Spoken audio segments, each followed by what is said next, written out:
Al-Anbiya'i wal Mursalin Sayyidina wa Maulana Muhammadin wa ala alihi wa sahbihi ajma'in. Asyhadu an la ilaha illallah wahdahu la syarikalah wa asyhadu anna Muhammadan abduhu wa rasuluh la nabiyya ba'dah. Ustadz Johar yang kami hormati, Bapak-bapak sekalian yang hadir di Zoom maupun para pemirsa sekalian yang sedang menonton live di Facebook. Kita bersyukur kepada Allah Subhanahu wa taala atas segala nikmat, karunia, kesehatan yang telah Allah berikan kepada kita, rezeki, keluarga, dan juga nikmat-nikmat yang lain. Semoga kita senantiasa diberikan keberkahan oleh Allah Subhanahu wa taala. Salawat dan salam kita haturkan kepada baginda Nabi besar Muhammad SAW beserta keluarga, sahabat, dan para pengikutnya yang senantiasa istiqomah di jalan Allah. Mari kita mulai kajian pada malam hari ini, kajian Jumat malam ini dengan membaca surah Al-Fatihah bersama-sama. Al-Fatihah. A'udzubillahi minasyaitonirrajim. Bismillahirrahmanirrahim. Alhamdulillahirabbil alamin. Arrahmanirrahim. Maliki yaumiddin. Iyyaka na'budu wa iyyaka nasta'in. Ihdinas siratal mustaqim. Siratal ladzina an'amta 'alaihim ghairil maghdubi 'alaihim waladdallin. Amin. Baik, Bapak-bapak sekalian, malam hari ini insya Allah kita akan membahas tema mengenai persiapan puasa. Kurang dari 1 bulan lagi, kita akan memasuki bulan suci Ramadan, maka kita juga perlu tahu ya mengingat kembali, merefresh kembali pengetahuan-pengetahuan tentang puasa, agar nanti persiapan kita betul-betul matang dan juga kita bisa menjalaninya dengan baik ya dan juga benar tentunya sesuai dengan ilmu-ilmu berkaitan dengan fikih-fikih puasa yang insya Allah akan disampaikan oleh Ustadz kita setiap Jumat malam, yaitu Ustadz Johar dari Bangka Belitung, Ustadz ya. Baik, silakan kami persilahkan kepada Ustadz Johar untuk menyampaikan materinya. Silakan Ustadz. Bismillahirrahmanirrahim. Assalamualaikum warahmatullahi wabarakatuh. Waalaikumsalam warahmatullahi wabarakatuh. Alhamdulillahirabbil alamin wa bihi nasta'inu ala umuri dunya waddin. Wassalatu wassalamu ala asyrafil anbiya'i wal mursalin wa ala alihi wa sahbihi ajma'in. Subhanaka la ilma lana illa ma 'allamtana innaka antal alimul hakim. Rabbi shrah li sadri wa yassir li amri wahlul 'uqdatam min lisani yafqahu qawli, amma ba'du. Bapak-bapak jemaah yang dirahmati Allah Subhanahu wa taala, alhamdulillah, pertama-tama senantiasa kita memanjatkan rasa syukur kepada Allah Subhanahu wa taala atas limpahan nikmat dan karunia-Nya yang senantiasa diberikan kepada kita. Pada malam hari ini alhamdulillah kita dapat berjumpa lagi untuk mengkaji ilmu di antara ilmu-ilmu Allah Subhanahu wa taala. Nah, kita insyaallah akan membahas malam hari ini berbicara tentang fikih puasa, mengingat kita sudah semakin dekat dengan bulan suci Ramadan. Bulan inilah satu-satunya bulan yang kita diwajibkan untuk berpuasa, karena tidak ada bulan yang lain di mana kita diwajibkan berpuasa. Ya, hanya bulan Ramadan itulah kita diwajibkan untuk berpuasa. Kalau bulan-bulan yang lain ada banyak anjuran untuk berpuasa, tetapi hukumnya kan sunnah, bukan wajib. Nah, maka bulan Ramadan disebut juga dengan bulan puasa. Sebagai bekal persiapan kita sama-sama mengkaji ulang. Mungkin banyak di antara kita yang sudah sering lah mendengar, membaca, mempelajari tentang puasa, dan setiap tahun kita juga menjalankan ibadah puasa. Tapi kita refresh lagi, kita ngulang lagi, kita saling mengingatkan lagi, karena kata Rasulullah, kata Allah Subhanahu wa taala, "Fadzakir fa inna dzikra tanfa'ul mu'minin." Berikanlah peringatan, karena peringatan itu bermanfaat bagi orang yang beriman. Jadi ingatkan terus. Fadzakir fa inna dzikra tanfa'ul mu'minin. Fadzakir innama anta mudzakir. Berikanlah peringatan, artinya ingatkan, karena sesungguhnya engkau adalah pemberi peringatan. Kemudian dalam Al-Quran juga Rasulullah Shallallahu Alaihi Wasallam di antara salah satu fungsi sebagai nabi itu adalah basyiran wa nadhir, memberikan peringatan, baik itu kabar gembira maupun janji-janji ancaman. Maka dalam masalah puasa juga nanti kan ada kita membaca tentang fadilah keutamaan puasa. Ada juga hadis atau ayat-ayat tentang larangan ancaman bagi orang-orang yang meninggalkan puasa. Nah, saya menggunakan ini sebagai panduan buku ya, karena supaya kita ini ada panduannya. Saya menggunakan kitab yang agak ringkas, yaitu kitab Fikih Sunnah, karya Syekh Sayyid Sabit, salah seorang ulama dari Al-Azhar, yang beliau adalah pakar ilmu syariat.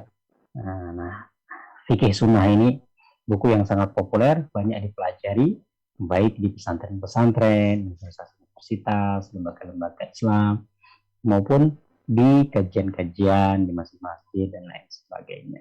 Buku ini sudah sangat populer ya kan, karena beliau punya satu metode kajian yang mungkin berbeda dengan buku-buku lama dulu.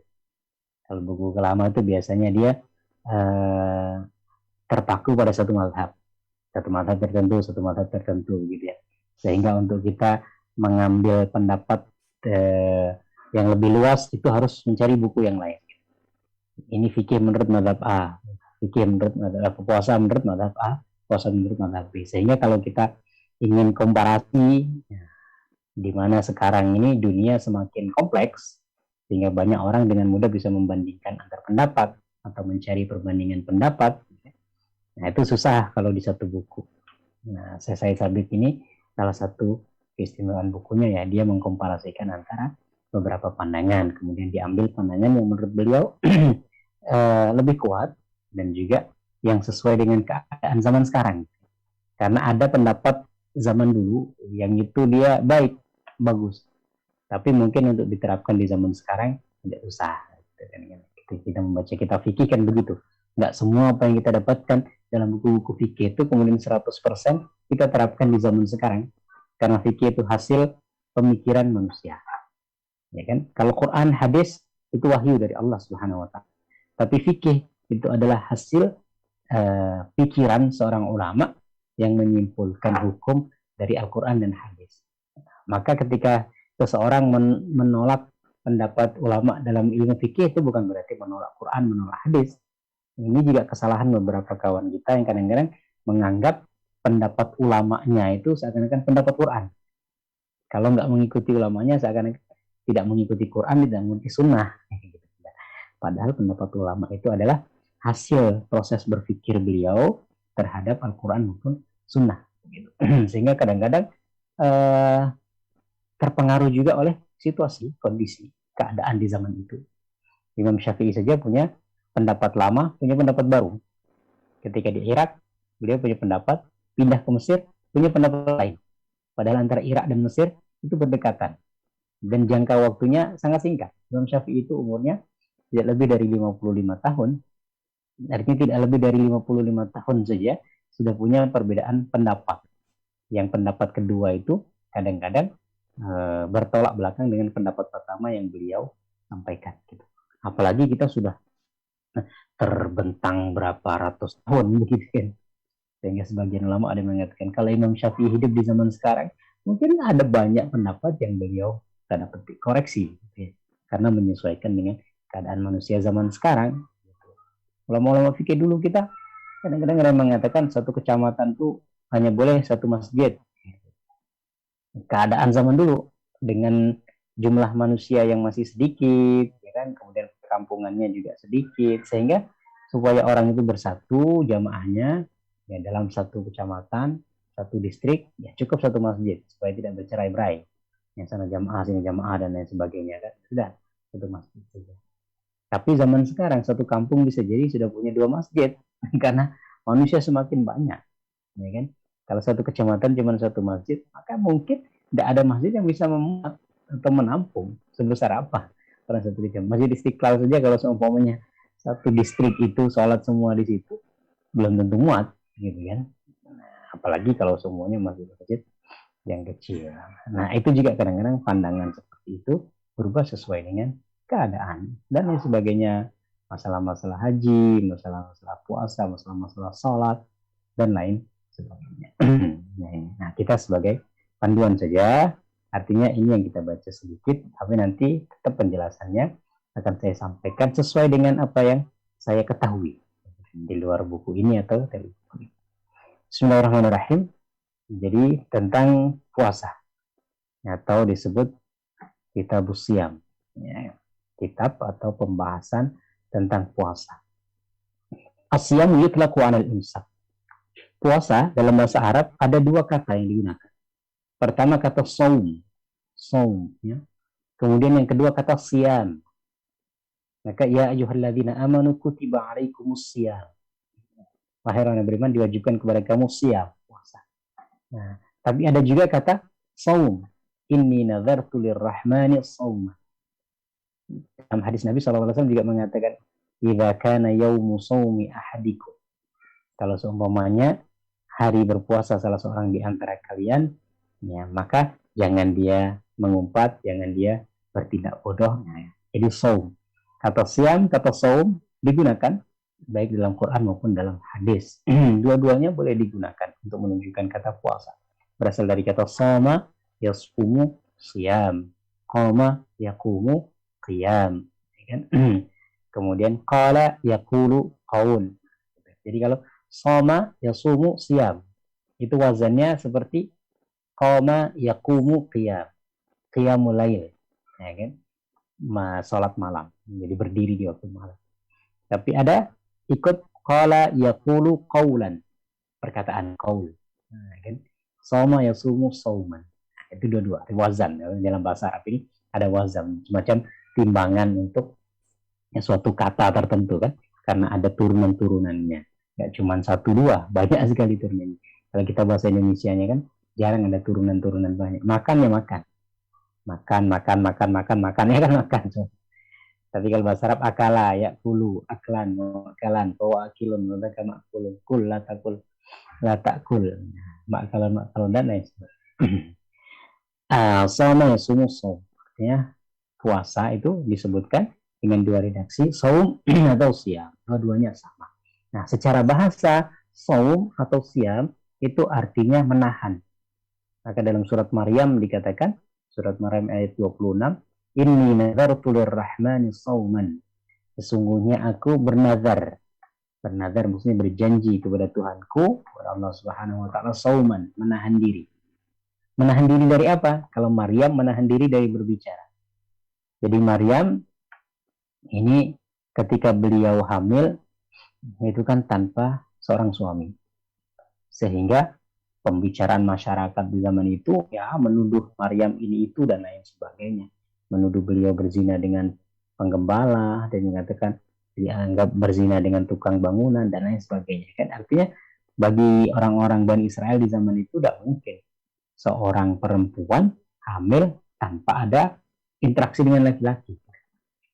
Nah, tetapi Al-Quran membantah. Dikatakan dalam Al-Quran, Inna mathala Isa indallahi kamathali Adam. Sesungguhnya permisalan Isa di dalam Al-Quran di sisi Allah seperti Adam. Adam itu diciptakan tanpa ibu, tanpa bapak. Kalian percaya gitu? Kalian yakin bahwasanya Adam itu diciptakan dari tanpa ibu, tanpa bapak? Terus kalau seumpamanya Allah menciptakan Isa tanpa bapak saja, kenapa kalian tidak percaya? Ya kan? Kalau tanpa ibu, tanpa bapak saja kalian percaya. Allah bisa menciptakan Adam tanpa ibu. Terus kenapa Allah menciptakan Isa tanpa bapak yang masih ada ibu? Kalian tidak percaya. Maka dikatakan dalam Al-Quran, Inna mathala Isa indallahi kamathali Adam khalaqahu min turab thumma qala lahu kun fayakun. Ya, permisalannya artinya dianalogikan sebagaimana Nabi Adam. Nabi Adam saja bisa Allah ciptakan tanpa ibu, tanpa bapak. Masa yang tanpa bapak saja kalian tidak percaya. Tapi walaupun begitu memang susah. Ya, sehingga Allah Subhanahu wa taala ya mewahyukan, mengilhamkan kepada Ibunda Maryam itu untuk mengasingkan diri, ya, mengasingkan diri, kemudian sampai lahiran dia kan di tempat yang jauh dari perkampungan. Dikatakan dalam surat Maryam itu, ya kan, fantabadat bihi makanan syarqiyya. فاتخذت من دونهم حجابا فأرسلنا إليها روحنا فتمثل لها بشرا سويا. Kemudian sampai ke belakang gitu ya. فأجاءها المخاض إلى جذع النخلة قالت يا ليتني مت قبل هذا وكنت نسيا منسيا. Beliau ketika ngerasa sudah mau lahiran, beliau kemudian mengasingkan diri, artinya ya jauh dari perkampungan, karena memang masyarakat itu ya gitu nggak bisa menerima gitu ya. Akhirnya kemudian beliau lahirlah Nabi Isa alaihissalam. Ketika Nabi Isa lahir, Maryam bingung juga, ini gimana saya harus pulang? Artinya saya harus pulang ke kampung. Nanti apa kata orang? Ya kan? Orang nggak akan percaya bahwasanya saya ini sebenarnya mendapatkan apa ya istilahnya Allah yang menciptakan Isa itu. Saya cuma dititipin rahim saja. Tapi manusia nggak bisa dengan mudah dipahamkan seperti itu, sehingga agak bingung. Maryam gimana? Nah, kemudian Allah mewahyukan, memberikan ilham kepada beliau, faquli inni nadartu lirrahmani shauman falan ukallimal yauma insiya. Maryam, tetap kamu harus kembali ke kaummu. Kembali ke kaummu, harus kamu hadapi masalah gitu ya istilahnya kan. Tapi jangan berkata apa-apa. Katakan saja kepada mereka, aku bernazar kepada Tuhanku ya, agar aku tidak berbicara apapun.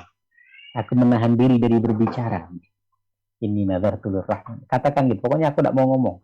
Terus nanti bagaimana? Oke, nanti Allah yang ngatur. Gampang. Pokoknya kamu harus kembali ke kampung. Sampai di kampung, ya sudah, kamu diem saja. Tidak usah ngomong apapun. Orang mau bicara, kamu diem. Ya, sehingga fa'atat bihi qaumaha tahmil. Qalu ya Maryam laqad ji'ti syai'an fariyya. Nabi Maryam kemudian datang dengan Nabi Isa, membawa anaknya Nabi Isa kepada kaumnya. Kaumnya mengatakan, ya Maryam laqad ji'ti syai'an fariyya. Maryam, kamu sudah membawa perkara yang sangat dalam tanda petik sangat menjijikkan. Ya, sangat memalukan. Percaya apa namanya, suatu perbuatan yang sangat mungkar. Kamu punya anak tanpa ada seorang bapak gitu. Ya. Ya ukhta Harun ma kana abuki imra'a sau'in wa ma kanat ummuki baghiyah. Bapakmu itu orang baik-baik. Imran orang baik-baik. Ibumu Hana itu orang yang baik-baik, bukan seorang pelacur, bukan seorang perempuan nakal. Gitu kan. Kenapa kamu kok jadi begini gitu. Jadi kaumnya mengatakan, kenapa kamu begini? Punya anak tanpa ikatan suami istri yang sah. Ya sudah, diam saja. Maryam, Allah nggak memerintahkan dan Allah nggak ngasih tahu gitu bahwasanya nanti akan seperti ini. Pokoknya perintah Allah suruh diam. Nah, akhirnya fa'asyarat ilaihi. Kemudian Maryam karena nggak bicara, dia menunjukkan kepada Isa. Nah, tanya kepada dia, tapi tanpa berbicara. Tanya kepada anak ini. Kemudian orang-orang mengatakan, kaifa nukallimu man kana fil mahdi sabiyya? Bagaimana mungkin kami bertanya kepada anak kecil yang baru lahir? Dia tidak bisa ngomong. Bagaimana mungkin kita bertanya kepada dia? Kamu yang harus menjelaskan. Ya, kemudian Allah Subhanahu wa taala mewahyukan kepada Nabi Isa alaihissalam. Nabi Isa kemudian berbicara. Inni Abdullahi atani al-kitaba wa ja'alani nabiyya.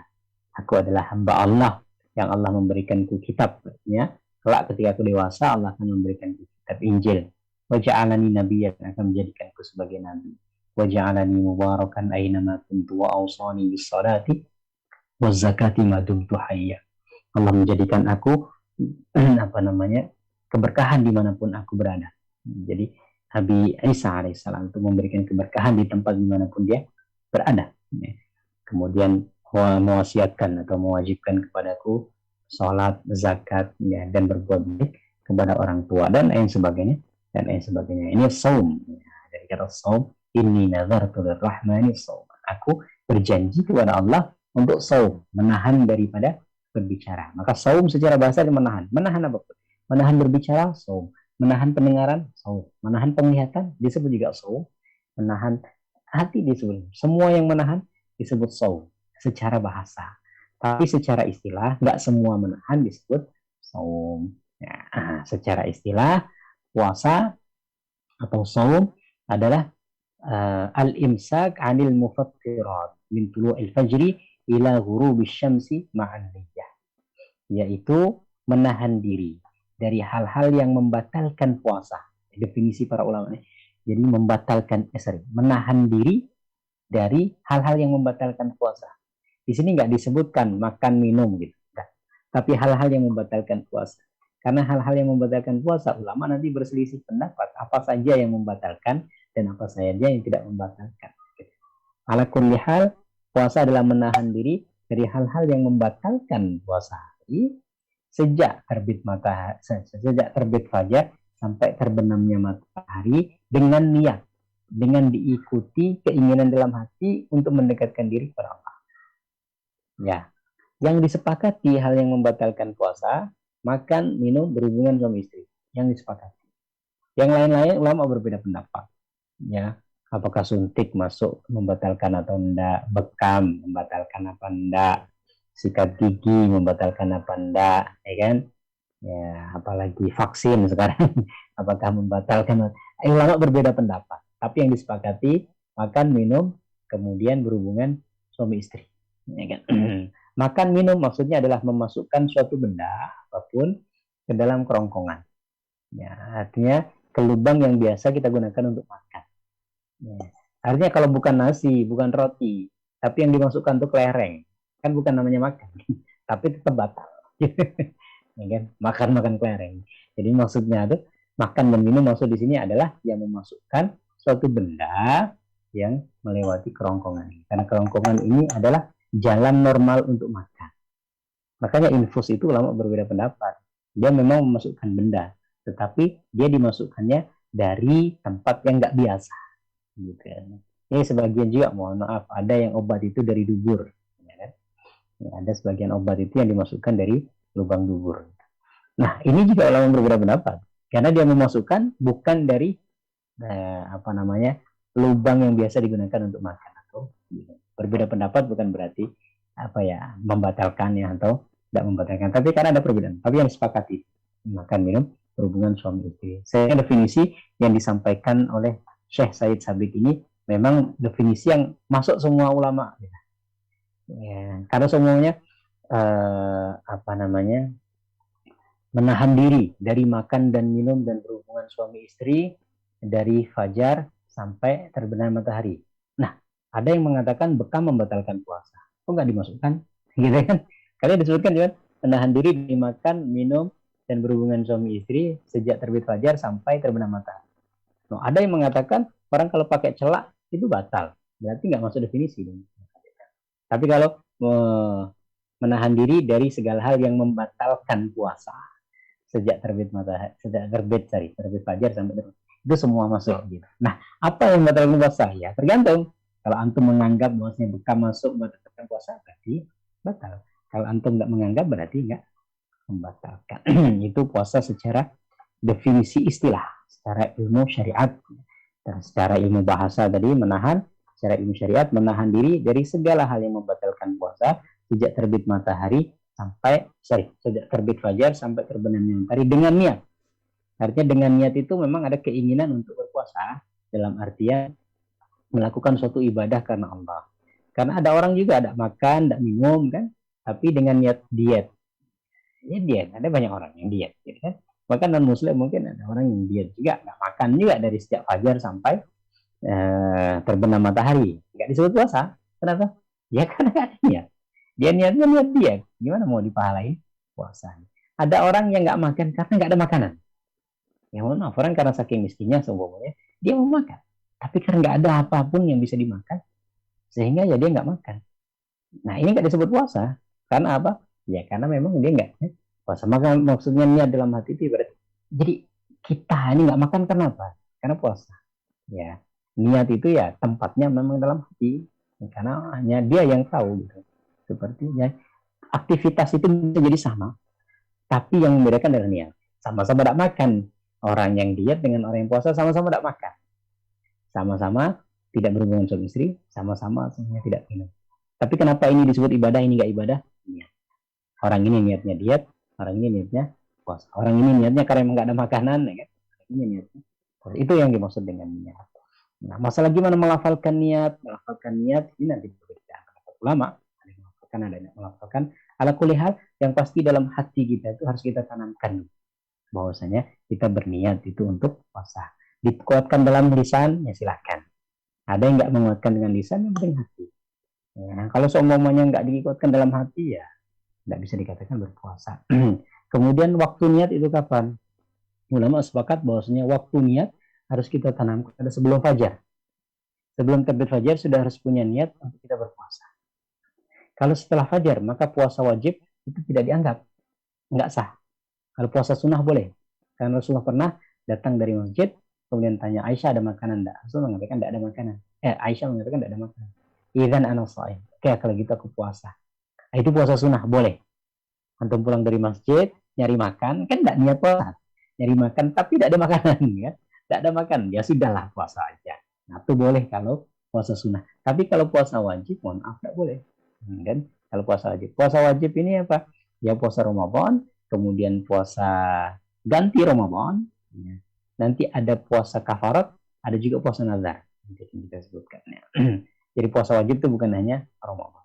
Ala kulli hal niat harus ditetapkan di malam hari. Waktu batasan malam hari itu adalah sebelum fajar. Nah, maka dari sini karena malam hari dan permulaan malam hari adalah waktu maghrib. Ada banyak orang sekarang yang ketika dia buka puasa langsung dia ikuti dengan niat untuk puasa besok. Kenapa? Takut kebablasan, takut lupa. Jadi habis makan dia, Allah malaka sumtu wa biga amantu ala rizki afdhul wa talatul urub wa tabatal ajru insyaallah makan. Nah, kemudian dia niat nawaitu soma qadin ana zaifar bisyahri ramadhan. Ya kan? Nah, boleh karena sudah waktu malam, sudah masuk malam. Ya kan? Takutnya setelah tarawih tidur belum niat, ya kebablasan, bangun-bangun jam 8, nah repot lagi, berarti kan sudah tidak puasa kan. Nah, ada sebagian yang niatnya ketika tarawih. Setelah tarawih, membaca nawaitu soma qadin dan lain sebagainya, ya kan? Ada yang ketika pas sahur. Nah, begitu. Jadi itu untuk mengantisipasi karena ditakutkan lupa ya atau karena hal tertentu ya ketiduran dan lain sebagainya sehingga bangun siang sehingga sudah punya niat gitu. Itu yang pertama. Yang kedua, ada satu cara lagi yang ini diikuti oleh mazhab Imam Malik. Mazhab Imam Malik itu boleh puasa Ramadan itu dengan niat sejak awal. Kalau dalam mazhab Syafi'i niatnya itu harus diperbarui setiap malam. Jadi untuk puasa besok niatnya malam ini. Nah, nanti lagi besok lagi berarti niatnya malam besok. Kalau dalam mazhab Imam Malik boleh langsung saya niat puasa Ramadan selesai sudah sampai sebulan. Jadi kalau seumpamanya besok udah niat lagi sudah masuk niatnya sudah masuk sebulan puasa Ramadan. Gitu. Jadi sudah sekali sehingga kalau seumpamanya lupa atau ada alasan itu sehingga kita lupa ada niat gitu kita sudah kena. Artinya sudah dapat pahala karena sudah niat sebulan. Maka dari sini ya kalau menurut pandangan saya bisa dipakai dua-duanya. Jadi di awal Ramadan untuk niatkan saja niat puasa Ramadan sebulan penuh, ya kan? Ini pendapat ulama Imam Malik radhiyallahu anhu. Nah, kemudian ditambah juga dengan niat kalau ada kesempatan setiap malam itu ya diperbaharui niat, ya kan? Besok puasa, ya kan? Besok puasa gitu. Tapi kalau suatu malam seumpamanya kita kebablasan atau apapun, nah kita sudah punya cadangan niat sebulan di Ramadan.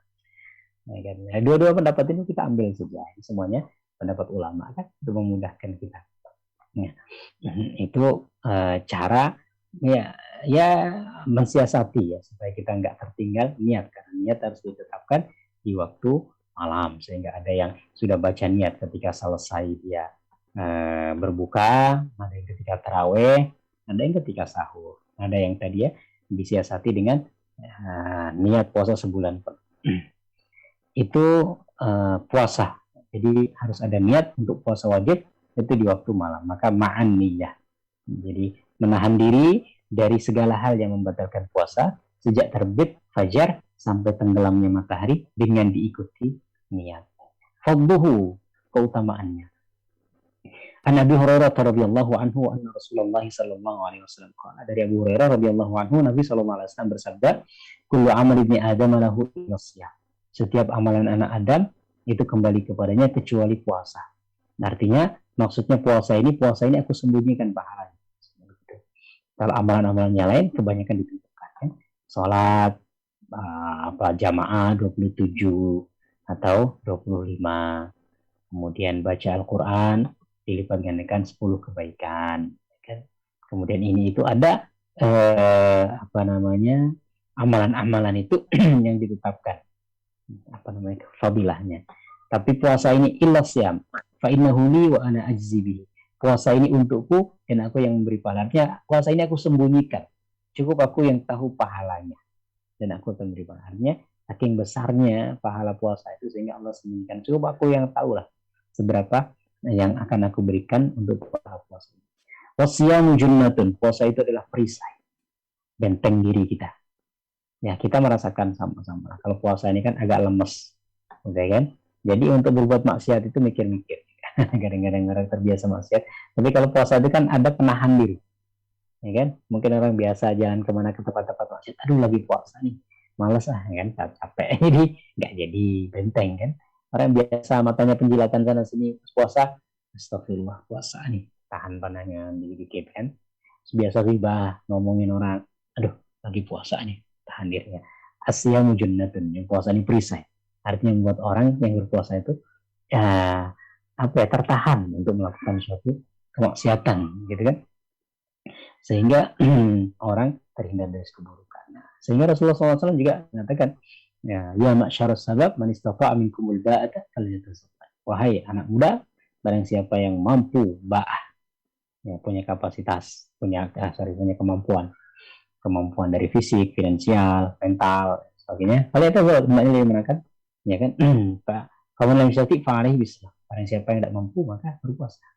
Fa'innahu lahu wija. Karena itu bisa menjadi perisai, bisa menjadi penahan diri dari maksiat. Nah, itu diantara keutamaan puasa. Fa'idha kana yawmu sawmi ahadikum fala yarfuth wala yaskhab. Apabila salah seorang di antara kalian berpuasa, maka jangan berkata-kata kotor dan jangan mencaci maki, wala yajhal, jangan bertindak yang bodoh. Fa in syatamahu ahadun aw qatalahu, apabila ada yang mencela atau ada yang memeranginya, falyaqul inni shaim. Dia mengatakan aku puasa, marratain, 2 kali. Walladzi nafsu Muhammadin biyadihi la khulufu famis shaim athibu 'indallahi yaumil qiyamati min rihil misk. Demi zat yang jiwa Muhammad ada dalam genggamannya, sesungguhnya bau mulut orang yang berpuasa itu lebih harum di sisi Allah Subhanahu wa taala daripada bau misk. Walisaimi farhatani, orang yang berpuasa punya 2 kebahagiaan. Idza aftara fariha bi fitrihi, apabila dia berbuka dia senang dengan berbukanya. Wa idza laqiya rabbahu fariha bi shaum, jika bertemu dengan Allah dia bangga, dia berbahagia karena pahala puasa. Nah, di sini ada satu pemahaman yang mungkin perlu kita ketahui. Biasanya ketika dikatakan bahwasanya orang yang berpuasa itu punya 2 kebahagiaan. Kebahagiaan pertama ketika dia berbuka. Itu maksudnya kan karena dia lama tidak makan, sehingga ketika berbuka tuh dia senang, bisa balas dendam banyak makan. Gitu kan? Nah, dia bahagia gitu. Udah berapa jam tidak makan, sehingga ketika dia berbuka tuh senang. Betul, kita kebahagiaan kita dapat itu. Tapi itu cuma kebahagiaan materi, kebahagiaan fisik. Ada yang seakan-akan kita ini lama tidak makan, kemudian boleh makan, dibahagia karena makan. Tapi sebenarnya ada satu pemahaman yang bagus, bahwasanya ketika orang berpuasa ini dia bangga atau berbahagia ketika berbuka itu karena dia berbahagia dapat menyempurnakan puasa di hari itu. Alhamdulillah saya selesai hari ini puasa. Ya, ada sebagian orang mungkin di tengah jalan dia safar nggak jadi sempurna puasa. Di tengah jalan dia sakit. Di tengah jalan ada hal tertentu sehingga nggak bisa menyempurnakan puasa. Jadi kebahagiaan tadi betul kebahagiaan materi. Kebahagiaan karena boleh makan lagi. Tapi sebenarnya ada lebih dari itu, kebahagiaan karena alhamdulillah ya Allah. Allah berikan saya nikmat menyempurnakan puasa hari ini. Bahagia. Karena ada banyak orang yang mungkin nggak sempurna puasanya di hari itu karena kendala tertentu. Besok lagi alhamdulillah selesai puasa untuk hari ini. Allah sempurnakan saya bisa puasa, bisa menyelesaikan sampai maghrib. Nah, itu kebahagiaan batin. Ya. Nah, kita boleh dua-duanya, tapi kan tergantung tingkatan kebahagiaan seseorang. Kebahagiaan karena materinya, ya kan? Atau kebahagiaan karena tadi, karena jiwanya, karena senang. Ya Allah, alhamdulillah kewajiban saya tertunaikan hari ini dengan sempurna. Itu ya, jadi yang selama ini kita memahami orang berpuasa itu bangga, bahagia karena dia ketika dia berbuka karena mampu atau boleh makan lagi, ya, ada pemahaman yang jauh lebih bagus lah. Maksudnya dia bangga, dia bahagia itu karena bahagia mampu menyempurnakan puasa di hari itu. Yang kedua ya bahagia karena pahala puasa yang dia dapatkan ketika nanti bertemu dengan Allah Subhanahu wa taala. Ketika kita bertemu dengan Allah, kita membawa kebaikan, senang. Sama kita juga ketika kita semuanya sebagai murid gitu kan, atau mahasiswa ketemu dengan dosen tapi kita sudah mempersiapkan jawabannya, mempersiapkan bekal yang mau diuji kan. Kita mau ujian, kita bertemu dengan penguji kita, sudah siap bekal, senang. Apa yang mau ditanyakan silahkan. Tapi kalau udah ada bekal yang kita bawa, nah, dengan pahala puasa ini, insya Allah kita punya bekal. Yang ketika kita bertemu dengan Allah, kita bertemu dengan, ya kita senang. Ya kan? Ada salah satu sabda Nabi SAW, orang yang benci bertemu dengan Allah, Allah benci bertemu dengannya. Orang yang senang bertemu dengan Allah, Allah senang bertemu dengannya. Maksudnya ketika orang yang beriman, dia meninggal, ketika sakaratul mautnya itu kan ditampakkan kebaikan yang pernah dia lakukan, kemudian ditampakkan kebaikan masa depannya, ditampakkan surga, sehingga dia terdorong untuk bertemu dengan Allah. Maka banyak orang-orang yang baik itu meninggalnya tersenyum, ya kan? Atau wajahnya berseri-seri. Ya karena ketika sakaratul maut ditampakkan kebaikan, sehingga dia ingin bertemu Allah. Nah kalau orang nggak ingin bertemu Allah, benci bertemu Allah, Allah benci. Karena ketika sakaratul maut ditampakkan keburukan-keburukannya yang pernah dia lakukan selama di dunia, ditampakkan pula masa depan dia di neraka, sehingga ngeri gitu. Maka kemudian ya ini nggak pasti ya. Kadang-kadang orang meninggal itu sampai melotot, ya kan? Atau dia ya seperti orang marah, murka. Biasanya orang ada yang seperti itu. Walaupun nggak mutlak ya, artinya nggak mutlak orang yang seperti itu buruk, atau yang tadi tersenyum itu pasti baik, belum tentu juga. Tapi setidaknya untuk memahami hadis tadi itu begitu. Orang yang suka bertemu Allah, Allah suka bertemu dengannya. Orang yang benci bertemu Allah, Allah juga benci bertemu dengannya. Kemudian selanjutnya kita baca satu lagi hadis tentang keutamaan puasa dari Abdullah ibnu Amru ibnu al-As radhiyallahu anhu, dari sahabat Abdullah bin Amru bin As, anna Nabi sallallahu alaihi wasallam, Nabi sallallahu alaihi wasallam bersabda, as-siyamu wal Qur'an yashfa'ani lil 'abdi yawmal qiyamah. Puasa dan Al-Qur'an akan memberi syafaat kepada seorang hamba pada hari kiamat. Yaqulu siyam, puasa akan berkata, ay Rabbi, ya Allah Tuhanku, mana'tuhu ta'am, aku membuat dia nggak makan, wasyahawat, dan juga tidak melampiaskan syahwatnya buat istrinya, bin nahar, di waktu siang hari, fasyafi'ni fihi, maka berikanlah syafaat kepadanya melalui perantara puasa. Wa yaqulul Qur'an, dan Al-Qur'an mengatakan, mana'tuhun nauma billail, ya Allah, aku menahan dia dari tidur di malam hari, karena dia membacaku, kan dia tadarus, ya, karena dia qiyamul lail, baca Al-Quran sehingga dia tidak tidur. Fasyafi'ni fihi, maka sekarang berikanlah syafaat dia melalui perantara. Fayusyaffa'ani, kemudian Al-Quran dan puasa ini akan diberikan syafaat, artinya diberikan izin untuk memberikan syafaat, ya. Karena nggak ada orang yang bisa memberi syafaat kecuali atas izin Allah, dalam ayat kursi itu. La yashfa'u indahu illa bi'idnih, tidak ada yang bisa memberikan syafaat kecuali atas izin Allah, dan Allah memberikan izin hal-hal tertentu diberikan syafaat. Rasulullah punya syafaat, bahkan disebut syafaat uzma, syafaat besar, gitu. Nanti manusia cari syafaat ke nabi mereka angkat tangan. Ke Nabi Adam angkat tangan. Saya itu dulu dalam tanda petik mendurhakai Allah. Jadi saya disuruh jangan makanin, tapi saya makan. Allah marah sama saya. Tidak berani ngasih syafaat. Datang kepada Nabi Nuh, ya. Datang kepada Nabi Ibrahim, datang kepada Nabi Musa, datang kepada Nabi Isa. Semuanya merasakan, ya Allah marah. Ya. Kemudian datang kepada Nabi Muhammad Sallallahu Alaihi Wasallam. Nah, itu syafaat. Nah, di antara yang diberikan syafaat lagi Al-Quran. Maka kata Rasulullah Sallallahu Alaihi Wasallam, Iqra'ul Qur'ana fa innahu ya'ti yawmal qiyamati syafi'an li ashabihi. Baca Al-Quran, karena di hari kiamat nanti Al-Quran akan menjadi syafaat, pemberi syafaat bagi orang-orang yang membacanya, termasuk puasa. Nah, puasa ini juga akan menjadikan syafaat bagi orang yang berpuasa, gitu. Nah, bagaimana puasa kok bisa berbicara? Ini masalah akhirat. Kita tidak bisa menggambarkan secara detail Ala kulli hal Allah Subhanahu wa taala bisa jadi Allah menjadikan puasa itu seperti makhluk. Ini ulama berbeda pendapat juga karena hadisnya cuma begitu. Maksudnya nanti puasa akan berbicara.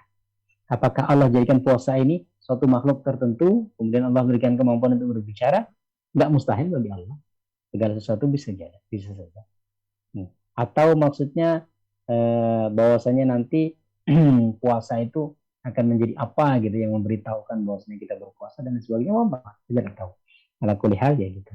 Ya, Allah dan Rasulullah SAW hanya menyampaikan bahwasanya mereka berdua Quran dan puasa akan berbicara. Ya Allah, dia karena aku nggak makan siang, nggak minum siang, nggak berhubungan sama istri di siang hari, maka sebagai balasannya sekarang ganjarlah dia dengan diberikan syafaat. Al-Quran juga begitu. Malam-malam ya Allah, dia nggak tidur, tadarus dia sampai jam 11. Nanti sebelum subuh dia sudah bangun, baca saya, baca Quran dan lain sebagainya. Maka berilah syafaat dan lain sebagainya. Termasuk kawan-kawan yang baik bisa menjadikan wasilah syafaat juga bagi kawan yang lainnya. Orang yang syahid itu bisa memberi syafaat. Dan dalam hadis dikatakan orang yang syahid bisa memberi syafaat 40 anggota keluarganya. Gitu. Syafaat ini kan semacam pertolongan. Artinya orang dalam misalnya. Karena kita kalau punya masalah ingin selesai cepat ada orang dalam. Nah itulah maksudnya. Maksudnya begitu syafaat. Jadi ya memudahkan proses nanti ya, atau diampuni dosa kita yang sebenarnya dosa itu besar dan lain sebagainya ya. Ini kan antara syafaat tadi hal-hal yang diberikan Allah syafaat. Gimana saya bilang lanjut atau kita break dulu tanya jawab tambahan masukan silakan. Baik Ustaz Johar, kalau ada yang mau ditanyakan dulu Bapak-bapak silahkan. Kayaknya Pak Nasir mau tanya ini.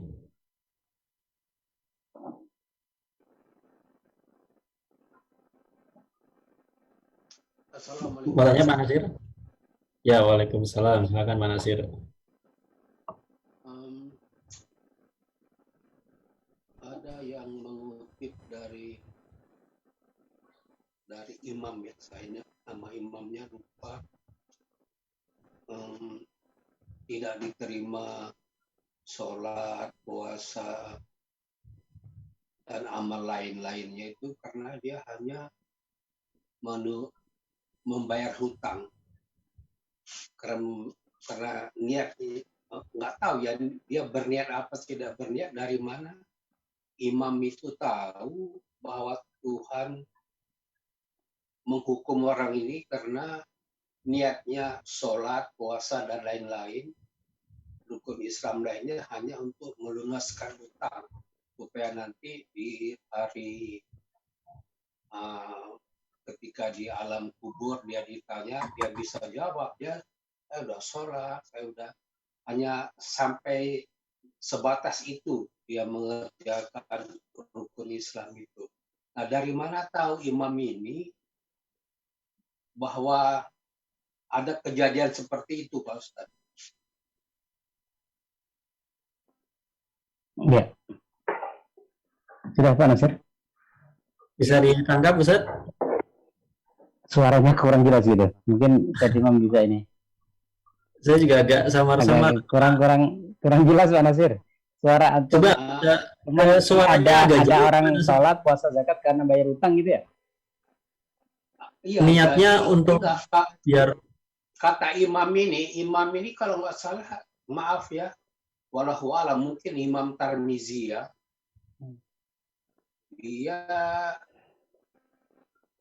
menceritakan bahwa ada orang sholat, puasa, sedekah, bangun masjid, apa segala macam gitu, dia itu hanya bayar utang supaya, pokoknya kalau ditanya nanti, saya udah sholat, saya udah puasa, saya udah bersedekah. Nah, dari mana imam ini tahu bahwa Allah tidak menyukai hal seperti itu, Pak Ustadz? Oh gitu. Memang dia ada hubungan dengan Allah, apa dari ada ayat-ayat yang sahih gitu, apa ada di dalam Quran gitu, Pak Ustadz? Berarti amalannya tadi nggak diterima gitu Pak? Atau seperti apa? Iya, kata Imam Tirmizi itu, karena dia karena katanya orang ini hanya untuk membayar utang. Ya, saya udah sholat 5 waktu, saya udah puasa setiap tahun. Ada pembangunan masjid, saya bersedekah. Iya, iya. Tapi imam ini dari mana dia tahu Tuhan itu apa ada di dalam Quran, hal-hal seperti itu, Pak Ustaz? Oh iya. Ya, ya. Mungkin ini Ustadz, apa yang hadis apa sih? Dia sudah sholat, sudah puasa, tapi itu tidak diterima karena apa? Dia memakan harta yatim, membunuh, apa kayak gitu Ustadz, saya agak lupa itu. Oh iya. Bukan itu Pak Imam. Yang dia itu beruntung. Pokoknya membayar utang. Jadi ketika dia ditanya di alam kubur, saya kan pasti ditanya nungkar nangker itu. Nah, saya udah sholat, ditanya ini saya udah puasa, nggak pernah tinggal, saya udah sedekah dan lain-lain. Nah, pertanyaan saya, dari mana imam ini tahu apakah itu ada di dalam Quran, cerita seperti itu? Kan nggak mungkin orang sholat, puasa, dan bersedekah itu nggak mengharapkan sesuatu, Pak Ustaz. Oke, saya tangkap Pak. Sudah saya tangkap. Jadi artinya dari Imam Tirmidzi itu seakan-akan ya, beliau mengatakan bahwasanya ada orang itu yang beramal, kemudian niatnya bayar utang, kemudian amalan itu tidak diterima. Gitu. Nah ditanyakan Pak Nasir, tahu dari mana dia? Kan dia seorang manusia biasa.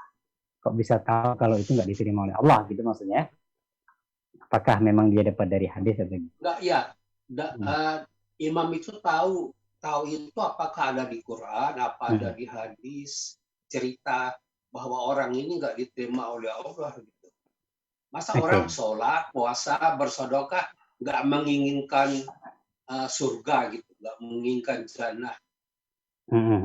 Oke, saya tangkap. Jadi begini, kalau Imam Tirmidzi, beliau ini salah satu perawi hadis. Punya namanya Sunan Tirmidzi. Artinya, wallahu alam, yang dibaca Pak Nasir itu pendapat Imam Tirmidzi atau itu hadis. Karena beliau itu seperti Imam Bukhari, yang perawi hadis, ya kan? Sehingga kadang-kadang hadis riwayat Bukhari itu bukan perkataan Imam Bukhari, tapi Imam Bukhari meriwayatkan dari Rasulullah SAW. Beliau itu sebenarnya perawi, periwayat, ya pencerita. Ini perkataan dari Rasulullah yang beliau dapatkan dari guru Rasulullah SAW bersabda. Nah, Imam Tirmidzi itu termasuk, ya kan? Artinya tugasnya lah istilahnya ya. Seperti Imam Bukhari, beliau itu perawi hadis juga. Ada Sunan Tirmidzi namanya. Nah, wallahu alam yang dibaca Pak Nasir, apakah perkataan ini perkataan Imam Tirmidzi atau perkataannya dari Rasulullah? Karena saya belum menemukan juga ya, kalau seumpamanya itu perkataan Imam Tirmidzi, yang pertama memang tadi ya, sebagai manusia biasa, dari mana dia tahu kalau amalan itu nggak diterima di sisi Allah? Yang kedua, bisa jadi orang karena dia salih, karena dia alim, Allah bukakan tabir-tabir gaib. Ya, artinya kalau orang itu dia salih, dia alim, wali Allah, dekat dengan Allah, dia ada tabir-tabir tertentu yang Allah buka, walaupun tidak semuanya ya. Nggak seperti Nabi lah, tapi ada yang tertentu. Artinya ada firasat kadang-kadang. Maka Rasulullah mengatakan, ittaqu farasatal mu'min, fa innahu laisa bainahu bainallahi hijab. Hati-hati dengan firasat orang yang beriman. Tidak ada hijab antara dia dengan Allah. Yang katakan A, yang katakan B. Kadang-kadang orang tua dengan anak punya firasat. Ya kan? Jangan itulah. Kita sebagai anak kadang-kadang tanya ke orang tua, Bu, nih ada 2 pekerjaan nih yang ya, kira-kira mana yang lebih baik. Ya kan? Nah, mungkin ibu itu firasat, nah jangan diambil lah, nah cari yang lain, nah kan, itu firasat. Nah, orang yang beriman juga punya firasat, begitu. Ya, kata Rasulullah SAW yang pertama. Jadi ada pintu-pintu gaib, tabir-tabir gaib itu yang Allah bukakan sebagian bagi orang-orang tertentu lah ya, yang dekat dengan Allah. Sehingga dalam riwayat-riwayat kita juga menemukan, ya, ada ulama-ulama itu yang bermimpi bertemu Rasulullah SAW wasallam. Ataukah kan dia kadang-kadang punya mimpi tertentu, yang mimpi itu jadi kenyataan. Nah, itu kan salah satu tanda juga. Gitu. Adalah beberapa mimpi-mimpi ulama yang dikisahkan juga dalam buku-buku agama kita, gitu ya, baik buku hadis, buku-buku kisah-kisah, buku-buku cerita. Ada kadang-kadang yang berlebihan, ada yang memang benar, begitu. Nah, mungkin kalau memang itu perkataan Imam Tirmidzi, wallahu alam, karena Imam Tirmidzi ini ulama besar, ahli hadis. Beliau jasanya terhadap hadis Nabi SAW sangat besar. Nah, mungkin dengan itu Allah bukakan salah satu di antara tabir-tabir ghaib, ya kan, sehingga dia bermimpi kalau ada seseorang yang amalannya ditolak karena tadi, ya, mungkin kan dalam mimpi kita tidak tahu juga, tapi nggak bisa dijadikan landasan hukum. Ya, dia nggak bisa dijadikan landasan, karena mimpi ulama nggak bisa dijadikan landasan hukum, tapi bisa dijadikan panduan, gitu. Bisa dijadikan, oh iya ya, itu nggak baik, gitu, karena ada ulama yang mimpi seperti ini. Bisa jadi benar, bisa jadi salah. Tapi kalau mimpi Nabi itu pasti benar. Mimpi Nabi adalah wahyu. Kalau mimpi ulama, ya bisa jadi benar. Ya memang kita nggak bisa kemudian, oh berarti orang itu kalau sholat untuk utang berarti nggak diterima. Ya gitu kan. Kita nggak bisa memastikan. Tapi kita bisa jadikan patokan. Oh, jadi kalau kita sholat itu kita berbaiki niat lah, gitu kan. Karena Imam Tirmidzi itu beliau bermimpi seperti ini. Nggak kita jadikan sebagai patokan hukum, tapi kita jadikan sebagai panduan, supaya kita lebih jaga-jaga hati. Kemudian yang kedua, kalau seumpamanya, mungkin kemungkinan kedua, kemungkinan pertama itu adalah perkataan Imam Tirmidzi, tapi dari tadi ya, dari mungkin dari firasat, atau karena memang Allah memberikan ilham kepada beliau melalui mimpi atau melalui apa? Karena mimpi bagi orang ulama itu juga bagian dari ilham, dia dari wahyu. Kata Rasulullah SAW, kalau tidak salah mimpi itu masuk bagian dari 46 wahyu, atau apa saya agak lupa, gitu kan? Karena wahyu sudah terputus, Nabi sudah ada lagi. Nah, wahyu dalam tanda petik kepada para ulama itu adalah melalui mimpi. Maka kadang-kadang ulama banyak yang mimpi kemudian jadi kenyataan. Ya, ulama yang benar-benar dekat dengan Allah. Ya. Ulama yang benar-benar dekat dengan Allah, yang ibadahnya bagus, kemudian keikhlasannya juga luar biasa. Banyak dan masih banyak kita temukan. Dan bahkan kadang-kadang ulama-ulama kampung yang tidak terkena popularitas, itu hatinya lebih bersih. Nah, yang kedua boleh jadi dari hadis. Dia mendapatkan dari hadis. Ada hadis Nabi SAW di mana nanti ada 3 orang yang pertama kali Allah jerumuskan dia ke dalam api neraka. Allah alam, ini hadisnya nanti biar saya kaitkan aja dengan pertanyaan Pak Nasir nanti. Mudah-mudahan inilah hadis yang mungkin agak cocok ya. Jadi 3 orang ini bukan orang yang nggak berbuat, bukan orang yang berbuat dosa, justru orang yang berbuat kebaikan. Yang pertama, orang yang bersedekah. Yang kedua, orang yang membaca Al-Quran. Yang ketiga, orang yang gugur di jalan Allah. 3 orang ini ternyata justru yang pertama-tama dijerumuskan ke dalam api neraka. Yang pertama, orang yang membaca Al-Quran, nanti di hari kiamat ditanya oleh Allah Subhanahu wa Ta'ala, kenapa kamu yang membaca Al-Quran? Ya Allah, aku membaca Al-Quran. Jadi aku membaca Al-Quran. Kemudian Allah mengatakan, enggak, kamu tidak membaca untuk itu. Kamu membaca supaya kamu dikatakan pandai baca Quran. Oh, si fulan itu bacaannya bagus, dia hafid Quran, dia ini itu dan lain sebagainya. Itu sudah kamu dapatkan di dunia. Orang sudah mengatakan kamu ya pandai baca Quran, orang sudah mengatakan kamu hafid, sudah kamu dapatkan di dunia. Di akhirat nggak ada lagi. Ya, karena itulah niat kamu. Maka kemudian dia dijerumuskan ke dalam neraka. Orang yang bersedekah ditanya Allah, kamu bersedekah untuk apa? Ya Allah, aku bersedekah. Engkau perintahkan aku untuk bersedekah. Maka aku bersedekah. Allah mengatakan tidak. Kamu bersedekah supaya dikatakan dermawan. Oh, Bapak ini baik. Oh, ini dermawan. Oh, ini suka memberi. Artinya ada pujian yang ingin didapatkan dari manusia. Dan kamu sudah dapat itu di dunia. Orang-orang sudah mengatakan kamu dermawan. Kamu orang pemurah. Kamu baik hati dan lain sebagainya. Itulah hakmu sudah. Kamu ambil di dunia. Di akhirat jangan minta lagi. Ya sudah, tempatnya neraka. Yang ketiga, gugur di jalan Allah. Yang tanya kenapa? Ya Allah, aku berjihad, engkau perintahkan untuk berjihad, aku berjihad. Allah mengatakan, enggak. Kamu berjihad supaya dikatakan pahlawan. Supaya dikatakan kesatria. supaya dikatakan pemberani. Sudah kamu dapatkan. Kamu sudah jadi pahlawan nasional. bukan ngeritik gitu. Tapi kamu sudah pengen jadikan pahlawan, itulah sudah dapat kamu. Dianggap kesatria, ya, punya bintang ini bintang itu, sudah dapat di dunia sudah. Di akhiratnya nggak ada, karena kamu nggak niat untuk Allah Subhanahu Wa Taala. Maka kemudian dia dijerumuskan ke dalam api neraka. Wallahu a'lam. Apakah ini yang dimaksud oleh Pak Nasir? Nah, kalau memang ini, ya berarti Imam Tirmidzi bukan pendapat pribadi beliau, kan ini juga hadis, dan ini hadis diriwayatkan oleh banyak perawi. Begitu Pak Nasir? Iya. Tapi kalau seumpamanya dia melaksanakan suatu ibadah untuk membayar utang, ya, artinya utang kepada Allah, sebenarnya nggak ada yang salah. Kalau pandangan pribadi sih nggak ada yang salah, karena suatu kali Rasulullah Shallallahu Alaihi Wasallam didatangi seorang perempuan.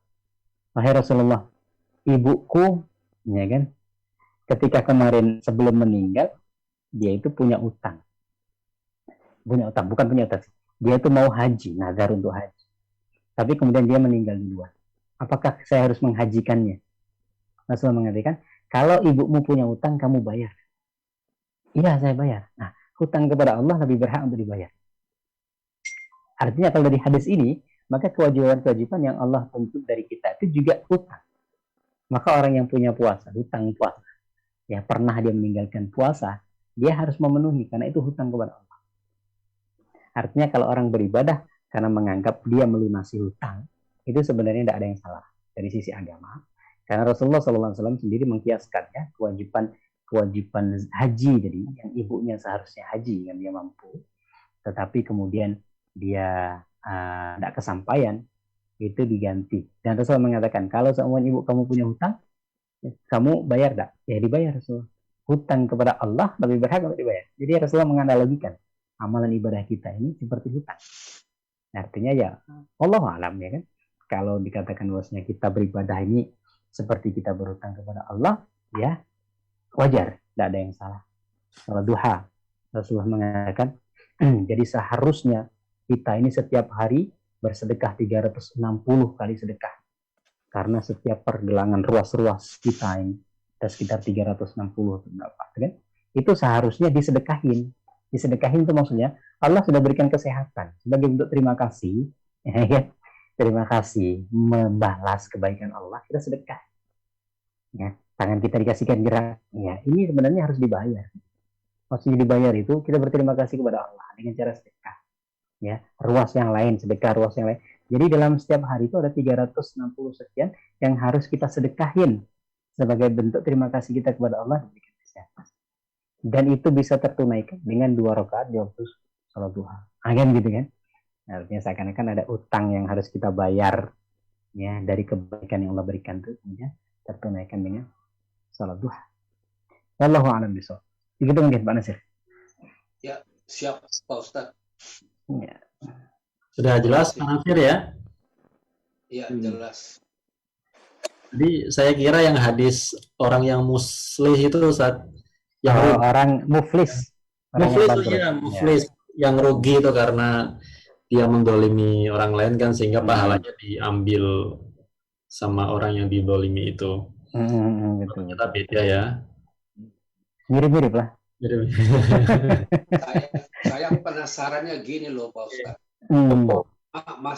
Masa sih ada orang yang sudah sholat, sudah puasa, sudah sedekah, sudah menunaikan rukun Islam lainnya, tapi akhirnya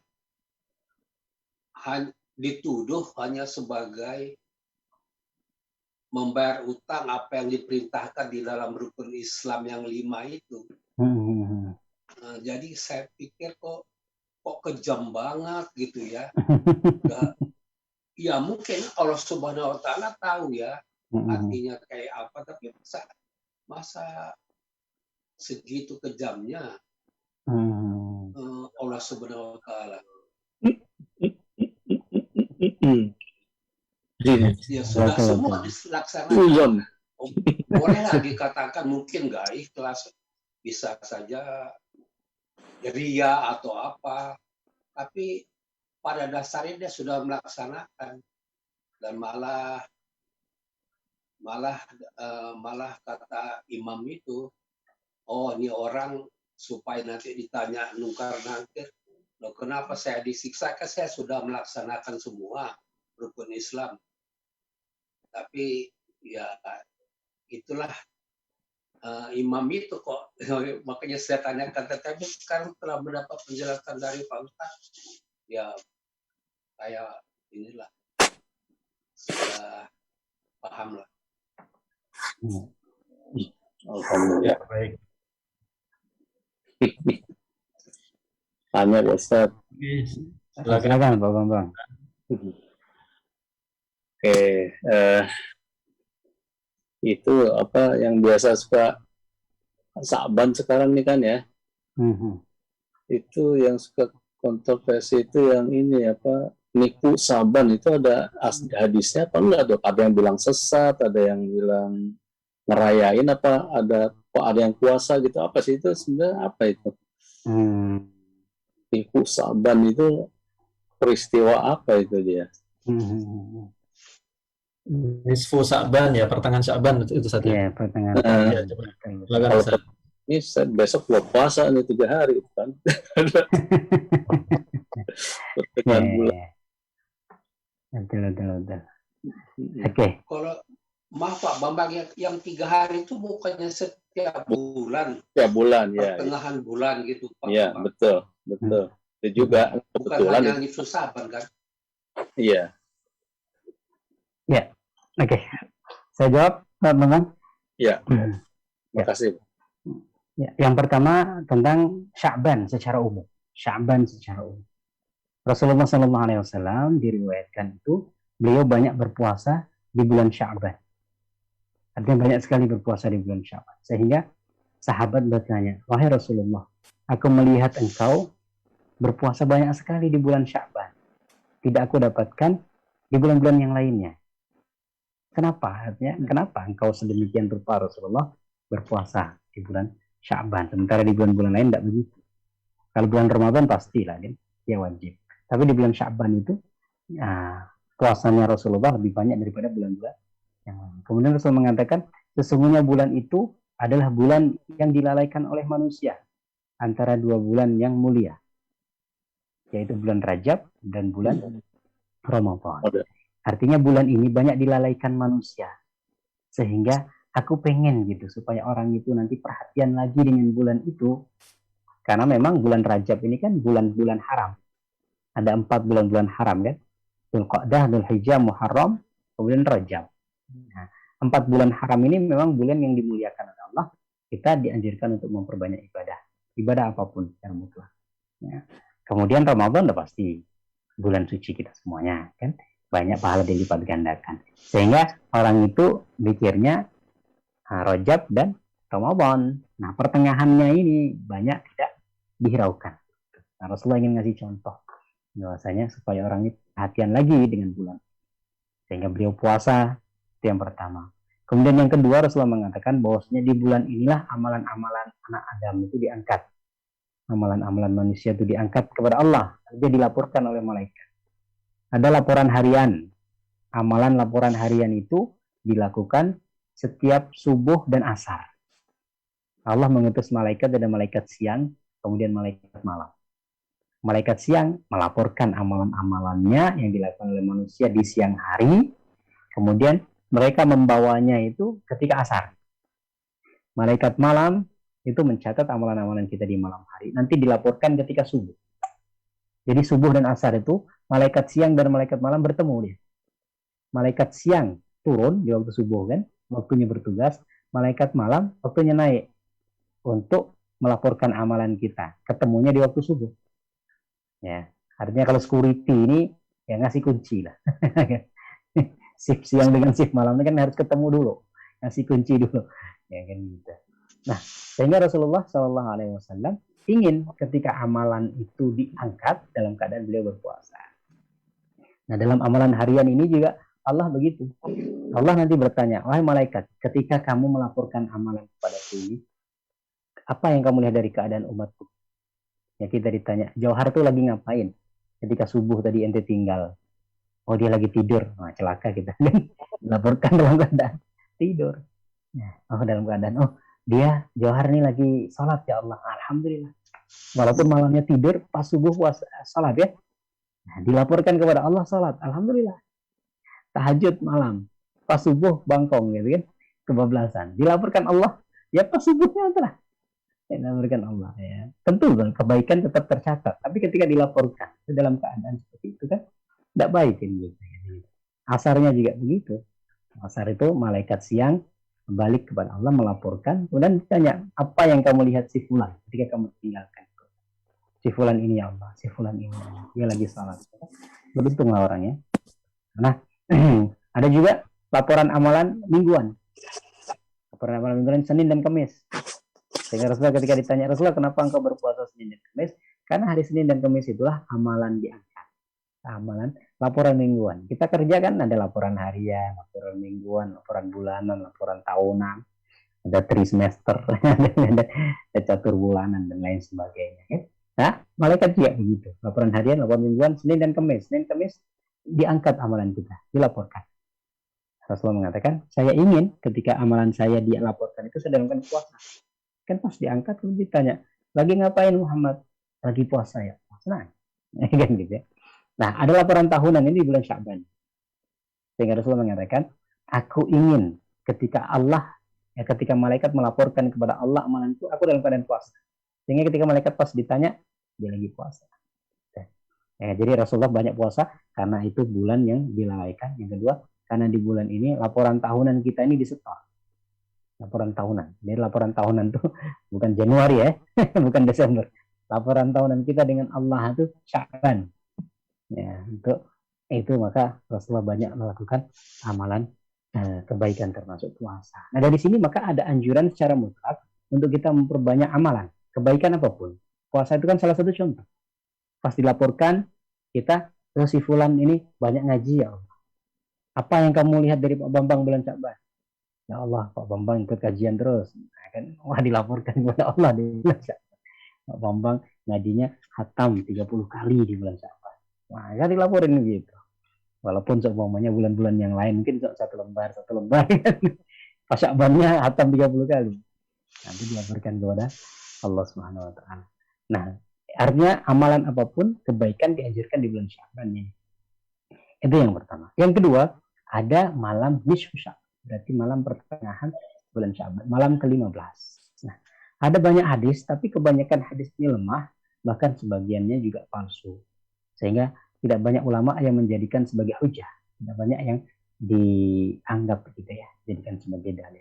Tapi ada satu yang dianggap cukup kuat hadisnya, di mana Rasulullah Shallallahu Alaihi Wasallam bersabda bahwasanya pada malam nisfu Sya'ban itu Allah Subhanahu Wa Taala melihat hamba-hambanya.